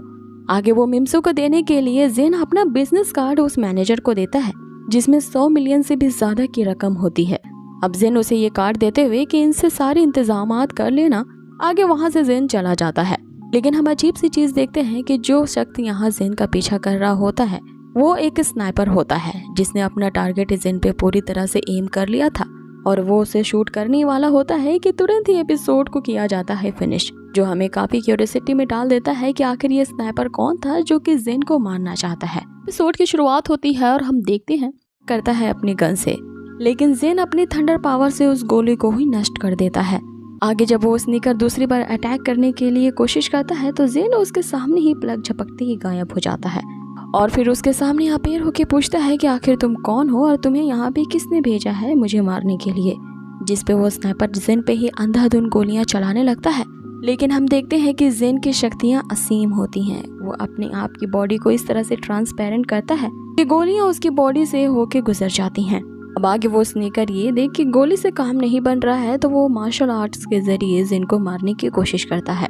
लेकिन जेन इसमें भी उससे 10 कदम आगे है। वो उसे ऐसा स्ट्राइक बैक करता है कि वो जो स्नीकर होता है नीचे गिर जाता है। जेन वापस से उसे वही सवाल पूछता है कि आखिर मुझे असैसिनेट करवाने के लिए तुम्हें किसने भेजा है। वो स्नीकर ये कहते हुए कि तुम बहुत पावरफुल हो इसलिए मैं तुम्हारा मुकाबला नहीं कर सकता, लेकिन याद रखो कि हमारी गैंग ने जिसकी भी सुपारी खाई है वो आज तक बच नहीं पाया है। ऐसा कहती ही वो अपने शरीर पे लगे उस बॉम्ब को एक्टिवेट कर देता है और बटन प्रेस करते ही वो उस बॉम्ब के समेत खुद ही ब्लास्ट हो जाता है। अब आगे यहाँ सीन चेंज होता है और हमें जेन को दिखाया जाता है जो कि अब के बार अपने सभी स्टूडेंट्स को लेकर के फॉरेस्ट एरिया में चला आया था। जेन उन सबको यही बताता है कि आज उनको एक नई चीज़ का एक्सपीरियंस होगा क्योंकि आज उनकी क्लास इस लॉन्गलिंग नामक लेक के किनारे ली जाएगी। जिस पे स्टूडेंट्स के ये पूछने पर कि आखिर इसी लेक के किनारे ही क्यों हमारी क्लास ले जा रही है। जिस पे जेन ये सोचते हुए उन्हें अटैक के बारे में नहीं बताता कि उस पे अभी भी खतरा मंडरा रहा है, इसीलिए वो इस लेक के किनारे क्लास लेने के लिए मजबूर है। आगे वो उनसे ये कहते हुए कि आगे के कुछ दिनों के क्लास यहीं पे अटेंड किए जाएंगे। अब वो अपनी न्यू स्टूडेंट जिसका नाम मिम्सू है उससे सबको इंट्रोड्यूस करवाता है। इस पे एक स्टूडेंट लिंग्यो यहाँ पे जेन से पूछ पड़ता है कि आखिर इस लड़की में ऐसी क्या खास बात है कि ट्यूटर जेन इसे अपना स्टूडेंट बनाने के लिए इतने तत्पर हो गए। जिस पे जेन उन सभी को बताता है कि इस लड़की मिम्सू में इंडलेस पोटेंशियल है और अगर ये लड़की अपनी सुपर नेचुरल पावर को अवेकन कर लेती है, मुझे डर है कि ये तुम सभी के ऊपर भारी पड़ेगी और कोई भी तुम में से इसे फाइट करने में हरा नहीं सकता। जिस पे वहाँ का नंबर 1 स्टूडेंट यांग फेंग कहने लगता है क्या ये लड़की सच में इतनी ज्यादा स्ट्रॉन्ग है। तो जेन उसे बताता है कि इसकी एक्स्ट्रा ऑर्डिनरी पावर जब अवेकन हो जाएगी तब तुम्हें असलियत का पता चल जाएगा कि मैं झूठ बोल रहा हूँ या सच। आगे जेन उनकी क्लास शुरू करते हुए कहता है कि यहाँ तुम सभी को बुलाने का एक और रीजन ये है कि मैं तुम सभी को एक अनदर मेथड सिखाने वाला हूँ जो कि बॉडी टेम्परेमेंट के लिए काफी ज्यादा इम्पोर्टेंट है। और अगर तुम सभी इस टेक्निक का थंडर बॉडी टेम्परिंग टेक्निक के साथ प्रैक्टिस करोगे तो मुझे उम्मीद है कि तुम सभी अपने नेक्स्ट लेवल पे ब्रेक थ्रू कर पाओगे और इसके रिजल्ट दुगने होंगे। आगे सबसे पहले इसकी प्रैक्टिस करने के लिए जेन लिंग्यो को सामने बुलाता है, जिस पे लिंग्यो को लग रहा होता है कि आज उसे कुछ धमाकेदार सीखने को मिलेगा, लेकिन जेन उसे ये कहता है कि तुम्हें एक पोजीशन में बैठना है और ये पोजीशन किसी पागल कुत्ते जैसी होने वाली है कि वो जैसे ही किसी को देखे वो काटने के लिए उतारू हो जाए। जिस पे लिंग्यो कहने लगता है कि मैं आपका मतलब समझा नहीं, पागल कुत्ते के जैसे मतलब कैसे बैठना है। जिस पे जेन उसे कहता है कि लगता है कि तुम शायद इस टेक्निक को सीखना नहीं चाहते, तो तुम यहाँ से जा सकते हो और तुम्हारी बॉडी के जो ये स्पेशल बनावट है, अगर इससे तुम एक ऑर्डिनरी प्रैक्टिस जारी करते हो तो इसकी एफिशिएंसी को बढ़ाने के लिए तुम अगर 50 या 60 साल भी कड़ी मेहनत करते रहो तो तुम उस ब्रेक थ्रू तक नहीं पहुंच पाओगे जो इस प्रैक्टिस से करने पे पहुंचोगे। अब ये सुनते ही लिंग्यो बेचारा डर के मारे एक कुत्ते की पोजीशन में बैठ जाता है और वहाँ पे भौंकना शुरू कर देता है। जिस पे जेन उसकी पोजीशन को सुधारते हुए कहता है कि तुम्हारी पोजीशन प्रॉपर नहीं है, तुम्हें अपने बट को और ऊपर उठाना होगा। इधर लिंग्यो को ये सब करते हुए बहुत ही एम्बैरेसमेंट हो रही होती है और सारे दूसरे स्टूडेंट उस पे हंस रहे होते हैं। लेकिन अब उनकी भी बारी थी। जेन उनके पास भी एक एक करके आता है। सबसे पहले वो लिंगर के पास आता है, जिस पे लिंगर डर के मारे कहने लगती है कि मुझे इस पागल कुत्ते की तरह से नहीं बैठना है। जिस पे जेन उसे कहता है कि तुम्हें डॉग की तरह नहीं बैठना है, बल्कि तुम्हें एक बिल्ली की तरह एक्ट करनी है जो कि अभी अभी एक चूहा पकड़ने के लिए जा रही है। अब आगे यहाँ जेन यांग फेंग को किसी ईगल की तरह विंग्स को फैलाने के लिए पोजीशन देता है। तीसरा स्टूडेंट बो होता है, जिसे किसी टाइगर की तरह जो कि एक ऊंचे पहाड़ से नीचे आ रहा है ऐसा इमिटेट करने को कहता है। चौथी वो टोपी वाली लड़की होती है, जिसे जेन एक पॉइजनस स्नेक की तरह नकल करने को कहता है। पांचवी स्टूडेंट यहाँ पे लैन होती है, जिसे जेन एक रैबिट की तरह इमिटेट करने को कहता है जो कि एक जमीन में गड्ढा खोद रहा है। और आगे वो मिम्सू को एक बंदर की तरह ट्री से लटकने को कहता है। और सबसे लास्ट में उसके स्टूडेंट गुहान की बारी आती है, जिसे वो स्कॉट पोजीशन में बैठने को कहता है, वो भी एक जंगली सुअर की तरह। जैसे गुहान इस जंगली सुअर वाली बात सुनता है, वो जेन से कंप्लेन करने लगता है कि सबको इतने अच्छे अच्छे एनिमल्स की तरह इमिटेट करने को कहा गया और उसे एक जंगली सुअर की तरह कैसे करना है, तो ये तो उसके साथ नाइंसाफी हो गई। जिस पे जेन उसे ये जवाब देता है क्योंकि मेरे हिसाब से जंगली सुअर ही तुम्हारे लिए बेस्ट एनिमल रहेगा। आगे वो सभी से कहता है कि जैसा मैंने कहा है सभी लोग बिल्कुल उसी तरह से प्रैक्टिस करो और इसी पोजीशन में रहते हुए तुम्हें थंडर बॉडी टेम्परिंग टेक्निक की प्रैक्टिस करते रहनी है और उस वक्त तक तुम लोगों को नहीं रुकना है, ना ही अपने आप को किसी भी तरह से डिस्ट्रैक्ट करना है जब तक कि तुम अपने नेक्स्ट लेवल पे ब्रेक थ्रू नहीं कर पाते। आगे सभी स्टूडेंट अपने अपने बताए गए पोजीशन के स्टेट में प्रैक्टिस करने लगते हैं और दूसरी तरफ हम जेन को देखते हैं जो कि आराम से उन्हें ऑब्जर्व कर रहा होता है कि तभी वहाँ पे मोजी भी आ जाती है, जिसे देखते ही जेन उससे कहता है कि तुम सही टाइम पे आई हो, जाओ तुम भी इनकी तरह ही पिकाओ के पोजीशन में इमिटेट करके प्रैक्टिस करो। जिस पे मोजी उसी के सामने बैठते हुए कहती है कि मुझे नहीं लगता कि कल्टीवेशन करने का ये तरीका जो तुम इन्हें सिखा रहे हो वो सही है। जिस पे जेन उसे बताता है कि ये मेरी एक एक्सक्लूसिव ट्यूटरिंग मेथड है और अगर कोई आउटसाइडर इसे लर्न करने की कोशिश भी करे तो मैं उसे नहीं सिखाऊंगा, ये सिर्फ मेरे स्टूडेंट्स के लिए ही है और अगर तुम्हें इसकी पावर को देखना है तो तुम खुद प्रैक्टिस करके इसे क्यों नहीं आजमाती। जिस पे मोजी ये जवाब देती है कि मैं खुद यहाँ पे बैठ के इंतजार करूंगी और देखूंगी कि ये मेथड वाकई में सही है कि नहीं, तब मैं तुम्हारी इस यूनिक मेथड को जरूर ट्राई करूंगी। कि दूसरी तरफ हम इतने में सभी स्टूडेंट को देख रहे होते हैं जिनकी एक ही पोजीशन में रह रहे हालत खराब हो रही थी, लेकिन धीरे धीरे उनमें थंडर पावर बिल्डअप होने लगता है और मानो ऐसा लगता है कि वो अब थोड़ी ही देर में अपने नेक्स्ट लेवल में सारे के सारे ब्रेक थ्रू कर पाएंगे। और सभी के साथ में प्रैक्टिस करने के कारण आसमान में एक बहुत बड़ी थंडर पावर जनरेट होने लगती है। अब ये देखते ही जेन भी मोजी को ये ऑफर देता है, क्या तुम भी इनकी तरह कल्टीवेट करना चाहोगी? जिस पे मोजी ये कहते हुए इनकार कर देती है कि वो इस तरह के कल्टीवेशन पोस्चर को बिल्कुल भी टॉलरेट नहीं कर सकती। जिस पे जेन कहता है कि तो फिर ठीक है, बाद में तुम ऐसा सोच के मत पछताना कि अगर मैंने भी प्रैक्टिस कर ली होती तो मैं भी अपने नेक्स्ट लेवल पे जा पहुंचती। इधर दूसरी तरफ हमें दो और स्टूडेंट को दिखाया जाता है जो कि एकेडमी के ही स्टूडेंट होते हैं और इन दूसरे स्टूडेंट को इस तरह से अजीब सी हरकतें करते देखते वो उनका मजाक उड़ाते हैं। साथ ही वो इनका वीडियो भी रिकॉर्ड करने लगते हैं ताकि पूरे एकेडमी में इनके इस तरह के पोजीशन से कल्टीवेट करने के मेथड के बारे में खिल्ली उड़ सके और सभी इनका मजाक उड़ा सके। साथ ही सभी लोग ड्रैगन स्लेइंग डिपार्टमेंट के इस ड्रामा को देख करके इनकी काफी बेइज्जती होगी और सभी लोग फिर इन्हें बुली करने लगेंगे। कि इतने में वहाँ पे हम देखते हैं कि मिस्टर लूशन अपने सेक्रेटरी के साथ आते हैं, जो कि इस पूरे ड्रामे को देख करके यहाँ पे जेन पे भड़कने लगते हैं कि आखिर ये ड्रैगन स्लेइंग डिपार्टमेंट का क्या ड्रामा चल रहा है। इसी तरह से अगर तुम इनसे प्रैक्टिस करवाते रहे तो हमारी एकेडमी का नाम खराब होगा।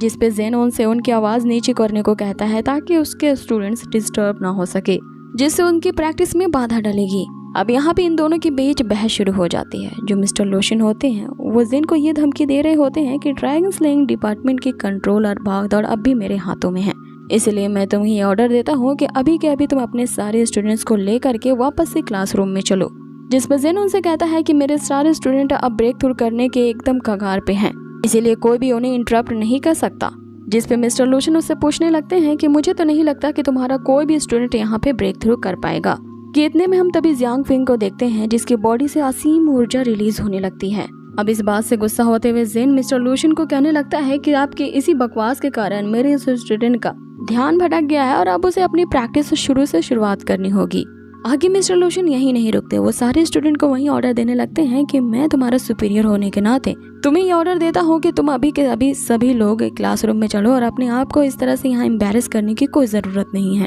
अब जेन उन्हें ऐसा करने से रोकता है, जिसपे मिस्टर लोशन कहते हैं कि अब मेरे पास कोई चॉइस नहीं है कि मुझे तुम्हें ही पनिश करना होगा। जिसपे जेन उनसे कहता है कि यहाँ इनका मेंटर होने के नाते फ्यूचर में इनकी जो भी रिस्पॉन्सिबिलिटी है मैं यहाँ लेने को तैयार हूँ और इसके लिए मिस्टर लोशन मुझे जितनी भी स्ट्रेंथ के साथ पनिशमेंट देना चाहते हैं मैं उसके लिए बिल्कुल तैयार हूँ। जिसपे मिस्टर लोशन के ये कहते हुए कि तुम्हें क्या लगता है कि मैं तुम्हारे साथ कुछ नहीं कर सकता क्योंकि तुम्हारे पीछे उसी वाइस प्रेसिडेंट डीन का हाथ है, तो तुम यहाँ पे बहुत बड़ी गलतफहमी में हो।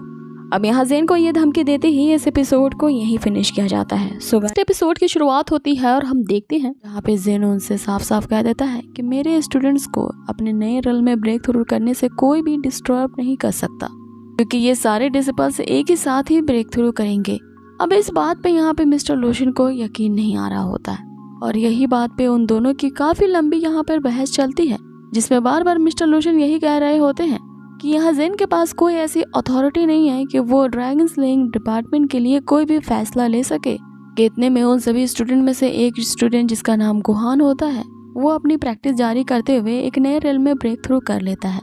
अब ये वही स्टूडेंट होता है जिसे जेन ने एक जंगली सुअर की तरह इमिटेट करने को कहा था। जेन उसे इसी तरह की पोजीशन में आगे कंटिन्यू करने को कहता है ताकि वो एक साथ ही 2 पॉइंट्स पे ब्रेक थ्रू साथ में कर सके। आगे ट्विटर जेन के कहने पे वो ऐसा ही करने लगता है ताकि वो नए रिल्म को और भी घने तरीके से ब्रेक थ्रू कर सके। इस पे जो सेक्रेटरी होती है काफी आश्चर्य के साथ यहाँ जेन से कहती है कि वाकई में इस स्टूडेंट ने तो ब्रेक थ्रू कर लिया, जिसपे जेन उसे कहता है कि इन सभी को कम से कम आधे घंटे की जरूरत है। आधे घंटे में देखना ये सारे के सारे स्टूडेंट एक नए रिल्म में ब्रेक थ्रू कर पाएंगे। अब इस बात पे यहाँ मिस्टर लोशन को जरा भी यकीन नहीं आता, तो इसीलिए जेन और यहाँ मिस्टर लोशन में ये शर्त लग जाती है कि अगर आधे घंटे के अंदर ये सभी स्टूडेंट्स यहाँ पे ब्रेक थ्रू कर पाते हैं तो मिस्टर लोशन अपने जेब खर्च में से जेन को यहाँ पे रिवॉर्ड देंगे। अब सभी लोग वहाँ पे बेसब्री से आधा घंटा बीतने का इंतजार करने लगते हैं, लेकिन सबसे ज्यादा इंतजार मिस्टर लोशन कर रहे होते हैं। उन्हें यकीन होता है कि इनमें से कोई न कोई स्टूडेंट ऐसा जरूर होगा जो कि कमजोर होगा और नए लेवल पे ब्रेक थ्रू नहीं कर पाएगा,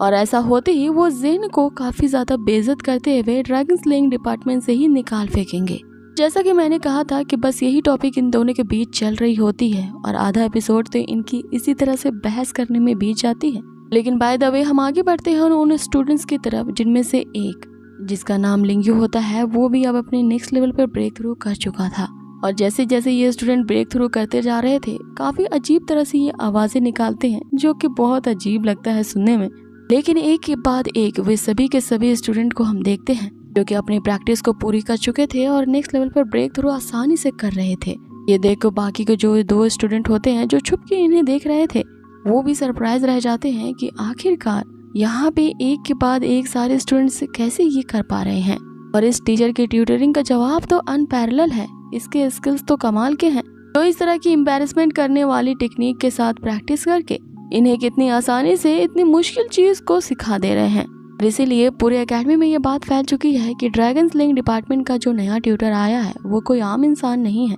इसीलिए तो इस पूरे एकेडमी के जो टॉप स्टूडेंट सीनियर मोजी है, उसने खुद ड्रैगन स्लेइंग डिपार्टमेंट को ही चूज किया है और इसी ट्यूटर से सीखते हुए वो अपनी कल्टीवेशन की प्रैक्टिस कर रही है। अब इन सभी को ब्रेक थ्रू करता देख मोजी भी यही सोचने लगती है कि आखिर ये जेन ट्यूटर नाम का बंदा कौन है। इसकी सच्चाई तो मुझे जान के रहना है कि आखिर ये कौन है। कि इतने में सेक्रेटरी बताती है कि आधा घंटा बीतने में सिर्फ 10 मिनट बाकी रह गए हैं और इनकी जो सेकंड लास्ट स्टूडेंट लिंगर होती है, जो कि काफी स्लो होती है क्योंकि उसकी स्प्रिट स्नो बॉडी होती है और इस स्प्रिट की बॉडी जो होती है वैसे स्टूडेंट काफी आसानी से ब्रेक थ्रू नहीं कर पाते। इसी पे ही मिस्टर लूशन ये उम्मीद लगा रहे होते हैं कि ये तो कभी नहीं ब्रेक थ्रू कर पाएगी, लेकिन हम वहाँ पे लिंगर को देखते हैं कि वो भी अब अपने नेक्स्ट लेवल पे ब्रेक थ्रू कर चुकी थी। इससे मिस्टर लूशन की उम्मीद है कि उसने जेन को बाहर निकालना है इस ड्रैगन स्लेइंग डिपार्टमेंट से धरी की धरी रह जाती है। और अब एक लास्ट स्टूडेंट बाकी रहती है जिसका नाम मिम्सू होता है और ये हाल ही में ड्रैगन स्लेइंग डिपार्टमेंट में न्यू स्टूडेंट भर्ती की गई है, इसीलिए इस स्टूडेंट के बारे में मिस्टर लूशन को नहीं पता है। और आधा घंटा खत्म होने में बस 3 मिनट रह जाते हैं और यहाँ जेन भी उसमें दाव लगा देता है ये कहते हुए कि अभी 3 मिनट तो बाकी है आधा घंटा खत्म होने में, देखना मेरी स्टूडेंट ये भी अपने मकसद में कामयाब होगी। और वैसा ही होता है, वो जो छोटी लड़की मिम्सू होती है वो भी वहाँ पे मिरेकल क्रिएट कर देती है और आधे घंटे के अंदर सभी लोग अचीव कर पाते हैं अपनी प्रैक्टिस करते हुए न्यू रेल में ब्रेक थ्रू करना। अब यहाँ मिस्टर लूशन के तो अपनी आंखों पे यकीन नहीं आ रहा होता है, इसीलिए उनकी इस गहरी सोच से जो जेन होता है उन्हें बाहर निकालता है और आखिरकार मिस्टर लूशन को भी ये बात माननी पड़ती है कि जेन में वाकई कुछ बात तो है। और इस तारीफ के लिए जेन उन्हें थैंक्स कहता है। आगे वो उनसे पूछता है कि आखिर उसे रिवॉर्ड में क्या मिलने वाला है। तभी यहाँ सेक्रेटरी का ध्यान मिम्सू की तरफ जाता है कि इसे तो हमने कभी ड्रैगन स्लेइंग डिपार्टमेंट में पहले नहीं देखा, जिसपे जेन उसे जवाब देता है कि हाँ, ये हमारी नई स्टूडेंट है और इसे मैंने ही अपने डिपार्टमेंट में रिक्रूट किया है। अब ये सुनते ही मिस्टर लूशन आग बबूला हो जाते हैं कि तुम्हारी इतनी हिम्मत कैसे हुई कि तुम बाहर से स्टूडेंट को अपनी मर्जी के मुताबिक भर्ती कर रहे हो, और ऐसा करने की ना तो तुम्हारे पास पावर है न ही अथॉरिटी है,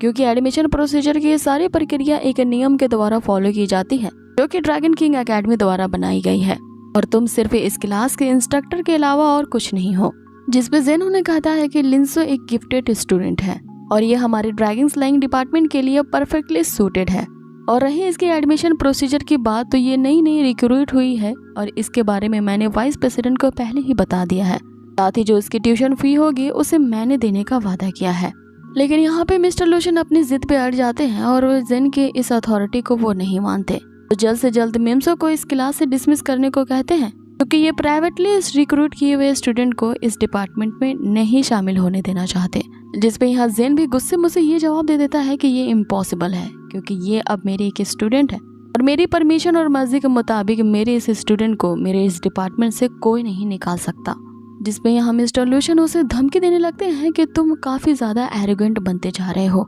और तुम्हारी ये घमंड तुम्हें इस ड्रैगन किंग एकेडमी में ज्यादा देर तक टिकने नहीं देगा। और वो जिस तरह से यहाँ जेन को धमकी दे रहे होते हैं, उनकी बातों से ही लगता है कि वो जो स्नाइपर था जो कि यहाँ पे जेन पे अटैक करने के लिए आया था, हो सकता है ये मिस्टर लूशन ने ही भेजा हो। कि इतने में हम देखते हैं कि वहाँ पे वाइस प्रेसिडेंट का जो सेक्रेटरी होता है वो आता है और वो इनके दोनों के बीच गर्मा गर्मी को संभाल लेता है, ये कहते हुए कि जेन ने पहले से ही इसके प्रोसीजर की प्रक्रिया शुरू कर दी थी, लेकिन मैंने ही इस काम में देरी की थी और वाइस प्रेसिडेंट ने इसके एडमिशन के प्रोसीजर की जो प्रक्रिया है वो खत्म कर दी है। साथ ही यहाँ मिम्सो के इस टैलेंट को देखते हुए उन्होंने इसके ट्यूशन फीस को पूरी तरह से माफ कर दिया है। अब सेक्रेटरी उन्हें एक तरह का नोटिस दिखाता है जो ये साबित कर देता है कि मिम्सो की जो एडमिशन की प्रोसीजर है वो पूरी तरह से अब कंप्लीट हो चुकी है और वो अब लीगली इस ड्रैगन स्लेइंग डिपार्टमेंट की एक स्टूडेंट बन चुकी है। इसलिए अब मिस्टर लूशन भी उसे यहाँ से नहीं निकलवा सकते। अब इस बात ने तो मिस्टर लोशन की बोलती बंद कर दी होती है, लेकिन जैसा कि वो हर बार कहते हैं, यहाँ जाते हुए उनको एक धमकी दे जाते हैं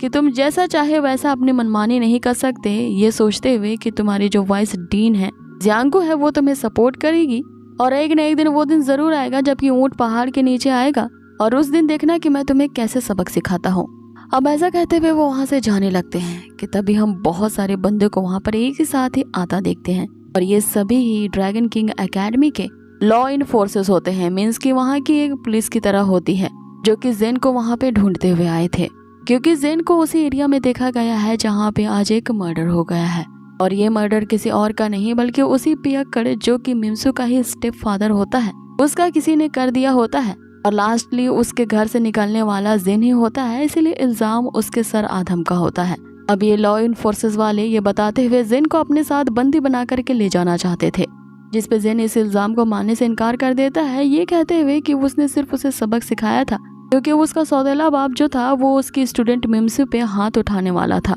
मैंने सिर्फ उसे हल्का सा मारा था, मैंने उसका मर्डर नहीं किया है। आगे यहाँ जेन उनसे 3 दिनों की मोहलत मांगता है ताकि वो असली गुनाहगार को पकड़वा सके और अपनी बेगुनाही यहाँ पे साबित कर सके, लेकिन वो लॉ एंड फोर्सेस वाले कहते हैं कि उन्हें अपने साथ जेन को ले जाना होगा और इन सब के मामले की तहकीकात वो अपने तरीके से करेंगे। अब यहाँ पे मिम्सू भी जेन के बचाव में आगे आती है और कहती है कि यहाँ पे उसके ट्यूटर ने उसके स्टेप फादर को नहीं मारा है क्योंकि जेन एक काफी अच्छे ट्यूटर है तो वो इस तरह की हरकत कभी नहीं कर सकते। बाकी के स्टूडेंट भी यहाँ पे जेन के बीच बचाव में आ जाते हैं और उन लॉ इन्फॉर्मेंस वाले के सामने आ जाते हैं ताकि वो जेन को यहाँ से ना ले जा सके। अब यहाँ पे मिस्टर लोशन को तो जेन को ताना देने का एक अवसर मिल गया था और आगे वो जेन की बुराइयां यहाँ पे बताने लगते हैं और उस लॉ इन्फॉर्मेंस वाले से कहते हैं जरूर इसी ने उन्हें मारा होगा क्योंकि ये हर जगह धांधली करता ही रहता है और इस तरह की धांधली से इसने अपने स्टूडेंट्स को भी ऐसा साहसी बना दिया है कि वो आज इन लॉ इन फोर्सेस वालों के सामने ही बहस कर रहे हैं कि इतने में हमें दूर से एक आवाज सुनाई देती है जो कि जेन के पक्ष में ही गवाही देने वाली थी। इससे पहले कि हमें पता चलता कि ये कौन होती है, इस एपिसोड को यही खत्म कर दिया जाता है। एपिसोड यही खत्म होता है और हम अगले एपिसोड की शुरुआत में देखते हैं कि जेन पे एक आरोप लगाया जाता है कि उसने अपनी नई स्टूडेंट मिम्सू के जो सौतेले फादर थे उनका मर्डर कर दिया होता है और उसी के कत्ल के इल्जाम में लॉ इन्फॉर्मेंस वाले यानी कि वहाँ के जो पुलिस होती है उसे अरेस्ट करने के लिए आए थे। लेकिन तभी यहाँ जेन को बचाने के लिए कोई पीछे से आवाज लगाता है और यहाँ जेन के सिफारिश में बोलने वाली और कोई नहीं बल्कि जियांगो ही होती है जो कि ड्रैगन किंग एकेडमी के वाइस प्रेसिडेंट भी है। वो यहाँ इन लॉ इन्फॉर्मेंस वालों से कहती है कि वो उनकी बड़ी अधिकारी यानी कि डिप्टी जनरल से बात कर लेगी ताकि जेन को अपनी बेगुनाही साबित करने के लिए और रियल मर्डरर को पकड़ने के लिए 3 दिनों का टाइम दिया जाए। आगे वो इन लॉ इन्फॉर्मेंस वालों के डिप्टी जनरल से बात करती है और 3 दिनों का अवसर ले लेती है। लेकिन यहाँ वो लॉ इन्फॉर्मेंस वाले जाने से पहले जेन को ये धमकी दे जाते हैं कि याद रखो तुम्हारे पास सिर्फ 3 दिन है, 3 दिनों के भीतर तुम चाहे सक्सेस पालो या फेल हो जाओ, हम तुम्हें किसी भी हाल में अपने साथ धम्मा हॉल ले जाएंगे जहाँ पे इस तरह के मामले को हैंडल किया जाता है। और हाँ, अगर तुमने अपनी ये बेगुनाही साबित नहीं की तो उस क्राइम के जुर्म में तुम्हारे साथ साथ तुम्हारी ये सिफारिश करने वाली जियांगो भी साथ में जाएगी। मीन्स कि दोनों को एक ही जैसे क्राइम का सजा मिलेगा चाहे जियांगो ने वो क्राइम किया हो या ना। अब अगले सीन में हम इन दोनों को ऑफिस में इसी मामले पर डिस्कशन करता हुआ देखते हैं जहाँ पे जियांजू उसे बताती है कि अगर कोई तुम्हें फ्रेम करने की कोशिश कर रहा है तो इसका काम किसी सिविलियन क्रिमिनल डॉक्टर का होगा और ऐसा करने वाला उसकी नजर में सिर्फ मिंग ही है जो कि वही ठरकी है जिसने कुछ दिन पहले काफी अयाशी करने और प्लेबॉय नेचर के होने के बावजूद यहाँ पे जियांगो को प्रपोज किया था। आगे वो बताती है कि मिंग के सिविलियन क्रिमिनल मेडिसिन से भी काफी अच्छे संबंध है और वो इसी का यूज करके तुम्हें फंसाने की कोशिश कर रहा है, इसीलिए तुम्हें अपने आप को निर्दोष साबित करने के काफी कम चांसेस मुझे लग रहे हैं। जिसपे जेन उसे सिविलियन क्रिमिनल डॉक्टर का बैकग्राउंड के बारे में पूछता है, जिसपे जियांजू उसे बताती है कि ये ड्रैगन किंग सिटी की एक अलग ही डार्क वर्ल्ड है जिसे वे लोग नीदर वर्ल्ड सोसाइटी कहते हैं और ये नीदर वर्ल्ड इसी कॉन्टिनेंट में 5 सेंचुरी में स्टैब्लिश की गई थी। इसमें 5 मेजर टेरिटरीज के फोर्सेस शामिल हैं जिनके एक्सपर्ट्स की हमेशा आपस में मीटिंग चलती रहती है और ये मिंग और को नहीं बल्कि उसी नीदर वर्ल्ड प्रेसिडेंट का ही बेटा है जो कि नीदर वर्ल्ड अलायंस का यूज करके यहाँ ड्रैगन किंग सिटी में एक डार्क ड्रैगन अलायंस चला रहे हैं और यहाँ के काफी ज्यादा फाइनेंशियल रिसोर्सेज को कंट्रोल करते हैं। इसलिए जियांजू उसे ये सलाह देती है कि तुम्हारे और उस मिंग के बीच का झगड़ा बस मेरी वजह से शुरू हुआ है और मैं नहीं चाहती कि मेरी वजह से तुम्हें किसी भी तरह का नुकसान हो, इसलिए सबसे बेटर यही होगा कि तुम इस ड्रैगन सिटी से सीक्रेटली यहाँ से निकल जाओ आगे इसके परिणाम जो भी होंगे मैं उसे सह लूंगी। जिस पे जेन उसे ये जवाब देता है कि ये अच्छा आइडिया है, अपना ख्याल रखना और मैं अब यहाँ से चलता हूँ। अब जियांजू ये सुन के पूरी तरह से शॉक रह जाती है कि ये इतनी जल्दी ऐसे ही मान गया बिना ये सोचे कि ये इसके जाने के बाद सारे क्राइम का बोझ मुझ पे आ जाएगा। अब 3 दिनों में से एक दिन बीत जाता है और अब हम जेन को देखते हैं जो कि अपने वफादार मिस्टर लॉन्ग की ग्रैंड डॉटर से जा मिलता है और उसे सारा मामला बताने के बाद अपनी मदद करने को कहता है। वो ग्रैंड डॉटर उसे बताती है कि वो अपनी सारी शक्तियों का इसमें इस्तेमाल करेगी और जैसे ही इसके बारे में न्यूज मिले वो उसे खबर कर देगी। अब यहाँ हमें अगले सीन में दिखाया जाता है कि उस मर्डरर को उस ग्रैंड डॉटर ने ढूंढ लिया होता है जो कि एक होटल नुमा बार में छिप के बैठा था और ये एक कॉन्ट्रैक्ट किलर होता है जिसे किसी ने पैसे दिए हैं ताकि वो यहाँ जेन को फंसा सके। आगे वे लोग उसी बार में जाते हैं जहाँ पे वो किलर अय्याशी कर रहा होता है, लेकिन जैसे ही उसकी नजर जेन के साथ आई हुई लड़की पे पड़ती है वो उस दूसरी लड़की पे छोड़ उस पर गंदी नजर डालने लगता है और उसे कहता है कि क्यों ना तुम मेरे साथ यहाँ पे बैठ के एक ड्रिंक करो। अब इसके जवाब में जेन वहाँ पे ड्रिंक करने लगता है तो वो गंजा किलर उसे कहने लगता है कि मुझे मेंस में इंटरेस्टेड नहीं है। जिस पे जेन उसे कहता है लेकिन मैं तुम में तो काफी ज्यादा इंटरेस्टेड हूँ क्योंकि मुझे तुमसे ये जानना है कि आखिर उस मिम्सू के फादर को मारने के लिए तुम्हें किसने पैसे दिए थे और वो कौन था जो कि मुझे फंसाने के लिए मेरे खिलाफ इस तरह की साजिश रच रहा है। और अगर तुम सीधे सीधे इसके बारे में नहीं बताते हो तो मेरे पास कई और तरीके हैं तुम्हारा मुंह खुलवाने के लिए। अब ये सुनते ही वो गंजा वहाँ घबरा जाता है और जेन को वहाँ से दफा होने को कहता है, जिस पे मात्र जेन के एक बार उस टेबल पे हाथ मारने से एक बहुत ही लंबी तलवार उसके हाथों में आ जाती है। वो उस तलवार को उसके गर्दन पे तान देता है और अब उससे असलियत के बारे में पूछता है, जिस पे वो किलर ये कहते हुए कि तुम मुझे कभी नहीं पकड़ पाओगे एक तरह का ड्रग वहाँ पे वो छिड़क देता है जिससे चारों तरफ वहाँ पे धुआं फैल जाता है और इसी धुएं की आड़ में वो किलर वहाँ से भागने की कोशिश करता है। लेकिन हम तभी जेन को देखते हैं कि वो उस तलवार को इस किलर की पीठ पर इंसर्ट कर देता है जिसके कारण वो अब उसकी लोकेशन को चाहे जहाँ भी जाए आसानी से ट्रैक कर सकता है। अब आगे वो किलर एक ब्लास्ट करता है दीवार में और वहाँ से भाग जाता है। जेन भी उसके पीछे जाता है अपने उसी टेलीपोर्टेशन एरे का यूज करते हुए। अब आगे जेन एक शूटिंग स्टार की तरह उस किलर के पीछे लग जाता है और उस पर लगातार अटैक्स कर रहा होता है। लेकिन वो किलर भी अपने अराउंड एक शील्ड क्रिएट कर देता है जिसके कारण वो जेन के हर एक अटैक से आसानी से बच जाता है, जिसपे एक झटके में ही मात्र चुटकी बजाते ही जेन उसके उस शील्ड को डिस्ट्रॉय कर देता है। आगे जेन फिर से उसका पीछा करने लगता है कि तभी हम देखते हैं कि वो जो किलर होता है वो एक चलती हुई गाड़ी से जा टकराता है जिसके कारण वहाँ पर एक बड़ा ब्लास्ट होता है और वो कार खाई में जा गिरी थी। लेकिन यहाँ पे वक्त रहते ही जेन उस कार को गिरने से बचा लेता है कि तभी हम उस किलर को देखते हैं जो कि उस कार में बैठी लड़की को अपना शील्ड बना लेता है। जेन से कहता है कि अगर तुम यहाँ पे आगे बढ़े तो मैं इस लड़की को मार डालूंगा, जिस पे जेन उसकी आंखों में आंखें डाल कहता है कि तुमने अभी तक सही से समझा नहीं है कि आखिर तुम्हारा किस क्रीचर से पाला पड़ा है। यहाँ देखते ही देखते उस किलर के हाथों में आग लग जाती है और वो उस लड़की को छोड़ देता है। आगे यहाँ उस किलर और जेन के बीच काफी अच्छी फाइट होती है। हमने हाथों की फाइट के बारे में तो सुना था, लेकिन यहाँ पे ये लोग पैरों से फाइट कर रहे होते हैं। आगे जेन 1 सेकंड के अंदर ही उसके सामने आ जाता है और उसके एक्वा पंचर पॉइंट्स पे ऐसा हिट करता है कि वो किलर वहीं बेहोश हो जाता है। अब अगले सीन में हम जियांजू को देखते हैं जो कि 3 दिन बीतने के बाद इसी धम्मा हॉल पे पहुंच जाती है अपना सरेंडर देने को। इस पे धम्मा हॉल की जो डिप्टी जनरल होती है जो कि जियांजू की फ्रेंड भी है उससे इसका रीजन पूछती है कि आखिर तुम किसी और के क्राइम का ब्लेम अपने सिर क्यों ले रही हो, जिस पे जियांजू से जवाब देती है कि ये सब मेरे ही कारण शुरू हुआ है और मुझे पूरा यकीन है कि जेन को किसी ने फंसाने की कोशिश की है और मेरी वजह से वो हर्ट हो ये मैं नहीं चाहती, इसीलिए वो यहाँ पे अपने आप को धम्मा हॉल के हवाले करने आई है। इस पे उसकी फ्रेंड ये समझाते हुए कि प्यार में पड़ना एकदम पागलपन ही है जो तुम्हें अपनी लाइफ को इस तरह से सेक्रीफाइस करने पे मजबूर कर रहा है और तुम धम्मा हॉल्स के रूल्स के तो जानती ही हो, बिना एविडेंस के ये कोई भी बात को नहीं मानेंगे। लेकिन चलो मैं जनरल से इसके बारे में बात करूंगी, देखती हूँ कि इसके अलावा कोई और रास्ता निकल सकता है कि नहीं। अब आगे वे दोनों जैसे ही धम्मा हॉल के अंदर जाने लगती हैं पीछे से जेन उन्हें जवाब देता है कि क्या तुम लोग मेरा इंतजार कर रहे थे, और वो उस किलर को उनके सामने पटकते हुए कहता है कि यही असली मर्डरर है। इस पे वो डिप्टी जनरल एविडेंस के बारे में पूछती है तो जेन उसे बताता है कि इस किलर के पास उसे एक वीडियो बरामद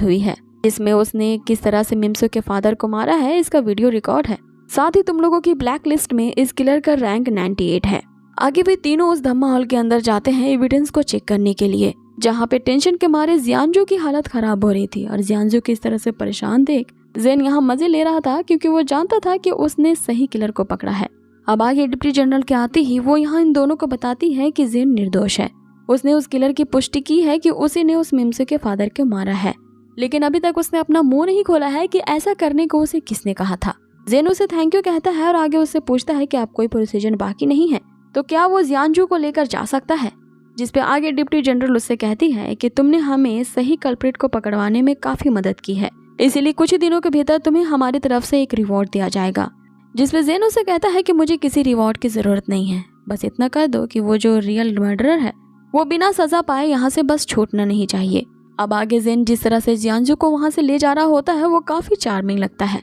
धम्मा हॉल से बाहर निकलते ही उन्हें एक आलीशान कार दिखाई देती है और ये कार मिंग की होती है, जिसे देखते ही जेन यहाँ जियांजू से कहता है कि चलो अब हम मिंग को भी हाय बोल लेते हैं। वो उसके कार के सामने आता है और मिंग से कहता है कि तुमने मुझे फ्रेम किया और मैं यहाँ पकड़ा गया हूँ कि नहीं ये देखने के लिए तुम स्पेशली इस जगह पे ट्रिप मारने आए हो, तो तुमने तो इस बार हद ही पार कर दी है। और उसके इतना कहते ही ये एपिसोड यहीं फिनिश होता है।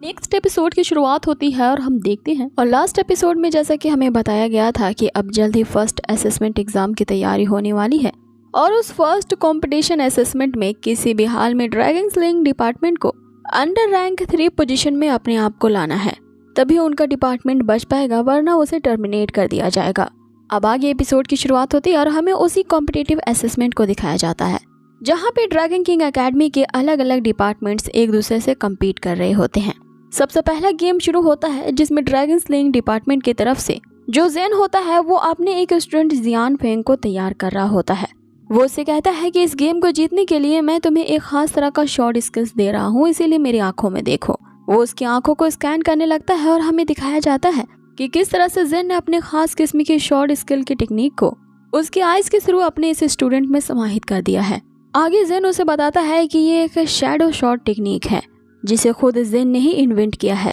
सो इसे तुम्हें पूरी तरह से समझ लेना है और इस गेम में तुम्हें इसी का यूज करना है। अब आगे यहाँ फर्स्ट गेम स्टार्ट होती है जहाँ हम जियांग फेंग के ओपोनेंट को देखते हैं जो कि काफी ज्यादा पावरफुल होता है। इसके बारे में पूरी एकेडमी में ये रूमर होता है कि ये बंदा 6 फोल्ड शॉट टेक्निक को जानता है और शॉटमैनशिप की कलाबाजी में इसने अपना नाम फर्स्ट पोजीशन पर दर्ज करवाया है और ये मार्शल आर्ट डिपार्टमेंट के टॉप जीनियस स्टूडेंट्स में से एक है। अब इसी बात की चर्चा पूरे पैविलियन में होने लगती है और ये बात तुरंत ही फैल जाती है। इस टॉप स्टूडेंट का मुकाबला जियांग फेंग नहीं कर पाएगा और इस पहले राउंड में यहाँ पे मार्शल आर्ट डिपार्टमेंट की ही जीत होगी। जहाँ हम अब उस टॉप स्टूडेंट के तगड़े अटैक्स को देखते हैं जो लगातार जियांग फेंग पे अटैक कर रहा होता है, लेकिन जियांग फेंग उस पर उलटवार नहीं करता। वो लगातार उसके अटैक्स को सिर्फ डॉज कर रहा होता है, इसलिए उसके जो टीममेट्स होते हैं वो भी हैरान थे कि यहाँ जियांग फेंग अटैक क्यों नहीं कर रहा है और ये इसी तरह से डॉज करता रहा तो तब तो यहाँ हम हारे जाएंगे। जिस पे जेन उन्हें शांत करते हुए बताता है कि अभी इतनी भी जल्दी क्या है, क्योंकि यहाँ जियांग फेंग की अलग ही स्ट्रैटेजी चल रही है। वो अपनी पूरी ताकत से यहाँ सिर्फ डिफेंड कर रहा है ताकि वो अपने ओपोनेंट को इतना ज्यादा थका दे कि दोबारा से उसमें अटैक करने की एनर्जी ही ना बचे। अब इस बात से इरिटेट होते हुए वो जो टॉप स्टूडेंट होता है वो अपनी पूरी एनर्जी एक ही अटैक में लगा देता है क्योंकि वो जल्द से जल्द इस गेम को फिनिश करना चाहता था। अब जैसे ही वो उस पर एक जोरदार अटैक करता है हम जियांग फेंग की शक्तियों को उभरता हुआ देखते हैं। वो तुरंत ही एक शील्ड क्रिएट करता है और उस अटैक से बचता है और अब जियांग फेंग के अटैक करने की बारी आती है और वो अपने टीचर जेन द्वारा सिखाए उसी शॉर्ट स्किल टेक्निक को यूज करता है और तेजी से उसकी तरफ बढ़ते हुए उस पर ऐसा अटैक करता है कि उस टॉप स्टूडेंट के दूसरे अटैक्स उसके सामने फेल हो जाते हैं। आगे हम इन दोनों के बीच एक कमाल की फाइटिंग को देखते हैं जहां जियांग फेंग के शॉर्ट स्किल्स के द्वारा निकले हुए स्पिरिट लगातार उस टॉप स्टूडेंट जीनियस के हर एक अटैक्स को खत्म करते हुए डिफेंड कर रहे होते हैं। ये देखकर सभी हैरान रह जाते हैं कि आखिर मास्टर ने जियांग फेंग को ऐसा क्या सिखा दिया है कि उसकी शॉर्टमैनशिप इस टॉप स्टूडेंट के शॉर्टमैनशिप से कई ज्यादा गुना बेटर हो चुकी है। अब आगे जियांग फेंग का पलड़ा पूरी तरह से भारी था। वो लगातार उस टॉप स्टूडेंट पे अटैक्स कर रहा होता है जिससे उस टॉप स्टूडेंट का इंस्ट्रक्टर यानी कि जो जेसन होता है वो भी पूरी तरह से हैरान था और उसे ये डर सताया जा रहा था कि कहीं उसका मार्शल आर्ट डिपार्टमेंट इस पहले ही राउंड में हार न जाए। और बिल्कुल ऐसा ही होता है क्योंकि जियांग फेंग ने एक आखिरी वार उस टॉप स्टूडेंट पे कर दिया होता है। यहाँ पे जियांग फेंग के द्वारा निकली गई शॉर्ट स्किल टेक्निक की जो स्पिरिट्स होती हैं वो उस टॉप स्टूडेंट को चारों तरफ से घेर लेती हैं और उसे कहीं से भी बाहर निकलने का रास्ता नहीं देती। वहाँ पे एक जोरदार ब्लास्ट होता है और वो टॉप स्टूडेंट स्टेज के बाहर चला जाता है जिससे ये पहला राउंड खत्म होता है और विजेता यहाँ जियांग फेंग को घोषित किया जाता है। अब आगे इंस्ट्रक्टर जेसन जो होता है वो अपने एक खास स्टूडेंट जिसका नाम लोमान होता है उसे भेजता है ये कहते हुए कि इस सेकंड राउंड में किसी भी तरह से तुम्हें इन ड्रैगन स्लेइंग डिपार्टमेंट वालों को हराना है क्योंकि हम इस दूसरे राउंड में हारना अफोर्ड नहीं कर सकते और अगर इसमें हम हार गए तो हमें वापस से इस कॉम्पिटिटिव असेसमेंट में आने का रास्ता नहीं मिलेगा। जिस पे लोमान अपने इंस्ट्रक्टर से कहता है क्या फिक्र ना करे, मैं किसी भी तरह से उन ड्रैगन स्लेइंग डिपार्टमेंट को डेफिनेटली डिफीट कर दूंगा और अपने मार्शल आर्ट डिपार्टमेंट की मर्यादा को बनाए रखूंगा। इधर दूसरे सीन में हमें ड्रैगन स्लेइंग डिपार्टमेंट के टीममेट्स को दिखाया जाता है, जहाँ पे जो स्टूडेंट बो होता है वो इस दूसरे राउंड में जाने की आग्रह करता है जेन से। जेन उसे जाने को मना करता है क्योंकि इस दूसरे राउंड में जाने के लिए उसने मिम्सू को चूज किया है। इससे सभी उसके स्टूडेंट उससे सवाल करने लगते हैं कि मिम्सू अभी अभी यहाँ पे हमारे डिपार्टमेंट में आई है, क्योंकि मिम्सू अपने ब्रॉन्ज इंटरमीडिएट लेवल पे है और वो लोमान जो है वो एक सिल्वर जूनियर वॉरियर है जिसने स्ट्रेंथ सिस्टम में मेजरिंग किया है। तो मिम्सू उसके सामने एक सेकंड के लिए भी टिक नहीं पाएगी, जिसपे एक दूसरा स्टूडेंट लिंगयुन यहाँ जेन से कहने लगता है कि आखिर टीचर मिम्सू को क्यों भेजना चाहते हैं, क्या वो जानबूझ करके इस मार्शल आर्ट डिपार्टमेंट से हारना चाहते हैं। जिस पे जेन उन लोगों से कहता है कि मैं जितना जानता हूँ तुम लोग शायद उतना नहीं जानते और मुझे यकीन है कि मिम्सू ही इस दूसरे राउंड में जीतेगी। आगे मिम्सू को वो अपनी आंखों में देखने को कहता है ताकि वो कुछ सेट ऑफ बॉक्सिंग टेक्निक्स उसे सिखा सके। अब जैसे ही मिम्सू उसकी आंखों में देखती है उसे बॉक्सिंग टेक्निक के सारे मूव्स अपने आप आ जाते हैं और अब दूसरे राउंड की शुरुआत होती है, जहाँ पे मार्शल आर्ट डिपार्टमेंट का वो स्टूडेंट लोमान स्टेज पे पहुंचता है और ड्रैगन स्लेइंग डिपार्टमेंट को ललकारने लगता है, ये कहते हुए कि लगता है तुम लोग मुझसे डर गए हो, इसीलिए इतनी देर तक आपस में मीटिंग कर रहे हो। क्या आज लड़ने का इरादा है या तुम में से किसी में भी हिम्मत नहीं है कि मुझसे आकर क्विकली फाइट करो। जिस पे गुहान उसका मजाक उड़ाते हुए कहता है कि मैंने किसी को इतना बेताब नहीं देखा पीटने के लिए। आगे मिम्सू वहाँ पर ये कहते हुए स्टेज पे आती है कि तुम्हारी ओपोनेंट मैं हूँ, इसीलिए तुम्हें मुझसे फाइट करना है, ना कि अपनी ज़बान से। आगे जेन उन्हें ये टिप देता है कि तुम्हें अपने ड्रैगन फिस्ट का इस्तेमाल करना होगा और उन्हें ये बतला देना होगा कि तुम कितनी कैपेबल हो। इधर दूसरी तरफ लैन काफ़ी परेशान हो रही होती है और वो अपने टीचर जेन से पूछती है कि मिम्सू वाकई में उसका मुकाबला कर पाएगी, जिस पे जेन यहाँ पूरे आत्मविश्वास से कहता है कि मुझे पूरा यकीन है कि यहाँ मिम्सू ही जीतेगी। अब यहाँ लुमान उससे कहता है कि तुम काफ़ी छोटी लड़की हो और मैं नहीं चाहता कि मैं तुम्हें बुली करूँ, लेकिन तुम जिस डिपार्टमेंट से आई हो उसकी कुछ ज़्यादा ही अकड़ बढ़ गई है और उन्हीं की इस अकड़ और घमंड को तोड़ने के लिए मैं तुम्हारे ऊपर किसी भी तरह का दया नहीं दिखाऊंगा। और फिर यहाँ पे दूसरे राउंड की शुरुआत होती है और ये दोनों अपनी अपनी पावर्स को एक्टिवेट करते हैं। पहला अटैक लुमान की तरफ से आता है और उस अटैक को डिफेंड करने के लिए यहाँ मिम्सू भी अपनी तरफ से अटैक करती है और जैसे ये अटैक्स इन पे गिरते हैं ये दोनों ही अपनी जगह से पीछे हट जाते हैं और इन्हें एहसास होता है कि मेरा जो सामने वाला ओपोनेंट है वो कई ज़्यादा गुना पावरफुल है। अब ये देख के मिम्सू के जो क्लासमेट होते हैं वो काफ़ी ज़्यादा खुश होते हैं कि मिम्सू अब कई ज़्यादा गुना पावरफुल हो चुकी है। जिसपे फोविन यहाँ जेन से पूछने लगती है कि टीचर आपने ऐसा उसके साथ आखिर क्या किया है। जिसपे जेन उनसे बताता है कि मिम्सू के पास एक rare kind of 8 delicate battle body है। हर बार वो उनमें से एक बॉडी को अवेकन करती है, जिससे उसकी कॉम्बैट पावर जो है वो 10 गुना ज़्यादा इंक्रीज हो जाती है और अगर वो अपने एक्सट्रीम लेवल पे इसी तरह से प्रैक्टिस जारी रखती है तो दुनिया में कोई भी अब तक उसका राइवल नहीं बन पाएगा। अब ये सुनते हुए जो उसके क्लासमेट होते हैं वो तो कहने लगते हैं कि मिम्सू तो काफ़ी खतरनाक निकली, उससे अब तो बच के रहना पड़ेगा। अब आगे हमें बैटल स्टेज को दिखा दिया जाता है, जहाँ पे लुमान मिम्सू से कह रहा होता है कि मैंने तो तुम्हें एक छोटी लड़की समझा था, जिसके कारण मैंने तुम्हें अंडर एस्टिमेट कर लिया, लेकिन अब मुझे इस फाइट में और भी ज़्यादा सीरियस होना होगा। और ऐसा कहते हुए वो एक ज़ोरदार अटैक मिम्सू पे करता है, लेकिन मिम्सू उस अटैक को आसानी से टॉच कर लेती है और ये अब दोनों एक दूसरे पर अटैक करते हैं। इन दोनों के अटैक्स आपस में टकरा के नलीफाई हो जाते हैं और इसी तरह से इन दोनों की वहाँ पे फाइटिंग शुरू हो जाती है, जिसे देखना वहाँ के ऑडियंस के लिए काफ़ी ज़्यादा रोमांचित हो जाता है, क्योंकि किसी को नहीं समझ में आता कि इन दोनों ही पावरफुल हैं, तो आखिर यहाँ पे इन दोनों में से कौन जीतने वाला है। अब वहाँ पे ये बात फैल जाती है कि सभी लोग तो ये कहते थे कि ड्रैगन स्लेइंग डिपार्टमेंट के जितने भी स्टूडेंट हैं सारे के सारे रबिश हैं, लेकिन अब यहाँ हम इसके पावर्स देखते हैं कि सभी के पावर्स किसी न किसी मॉन्स्टर लेवल की पावर इतनी है। अब ड्रैगन स्लेइंग डिपार्टमेंट की इस तरह की तारीफें सुन करके वो जो इंस्ट्रक्टर जेसन होता है वो अंदर ही अंदर जल भुन रहा होता है और उसी की जेलिसी के साथ हमारा ये एपिसोड यहीं पे फिनिश होता है। सो गाइज, आगे के एपिसोड में हम जानेंगे कि आखिर ड्रैगन स्लेइंग डिपार्टमेंट उस कॉम्पिटिटिव असेसमेंट में जीत पाएगा कि नहीं। तो बने रहिए हमारे इस चैनल के साथ और कर दीजिए इसे लाइक, शेयर एंड सब्सक्राइब।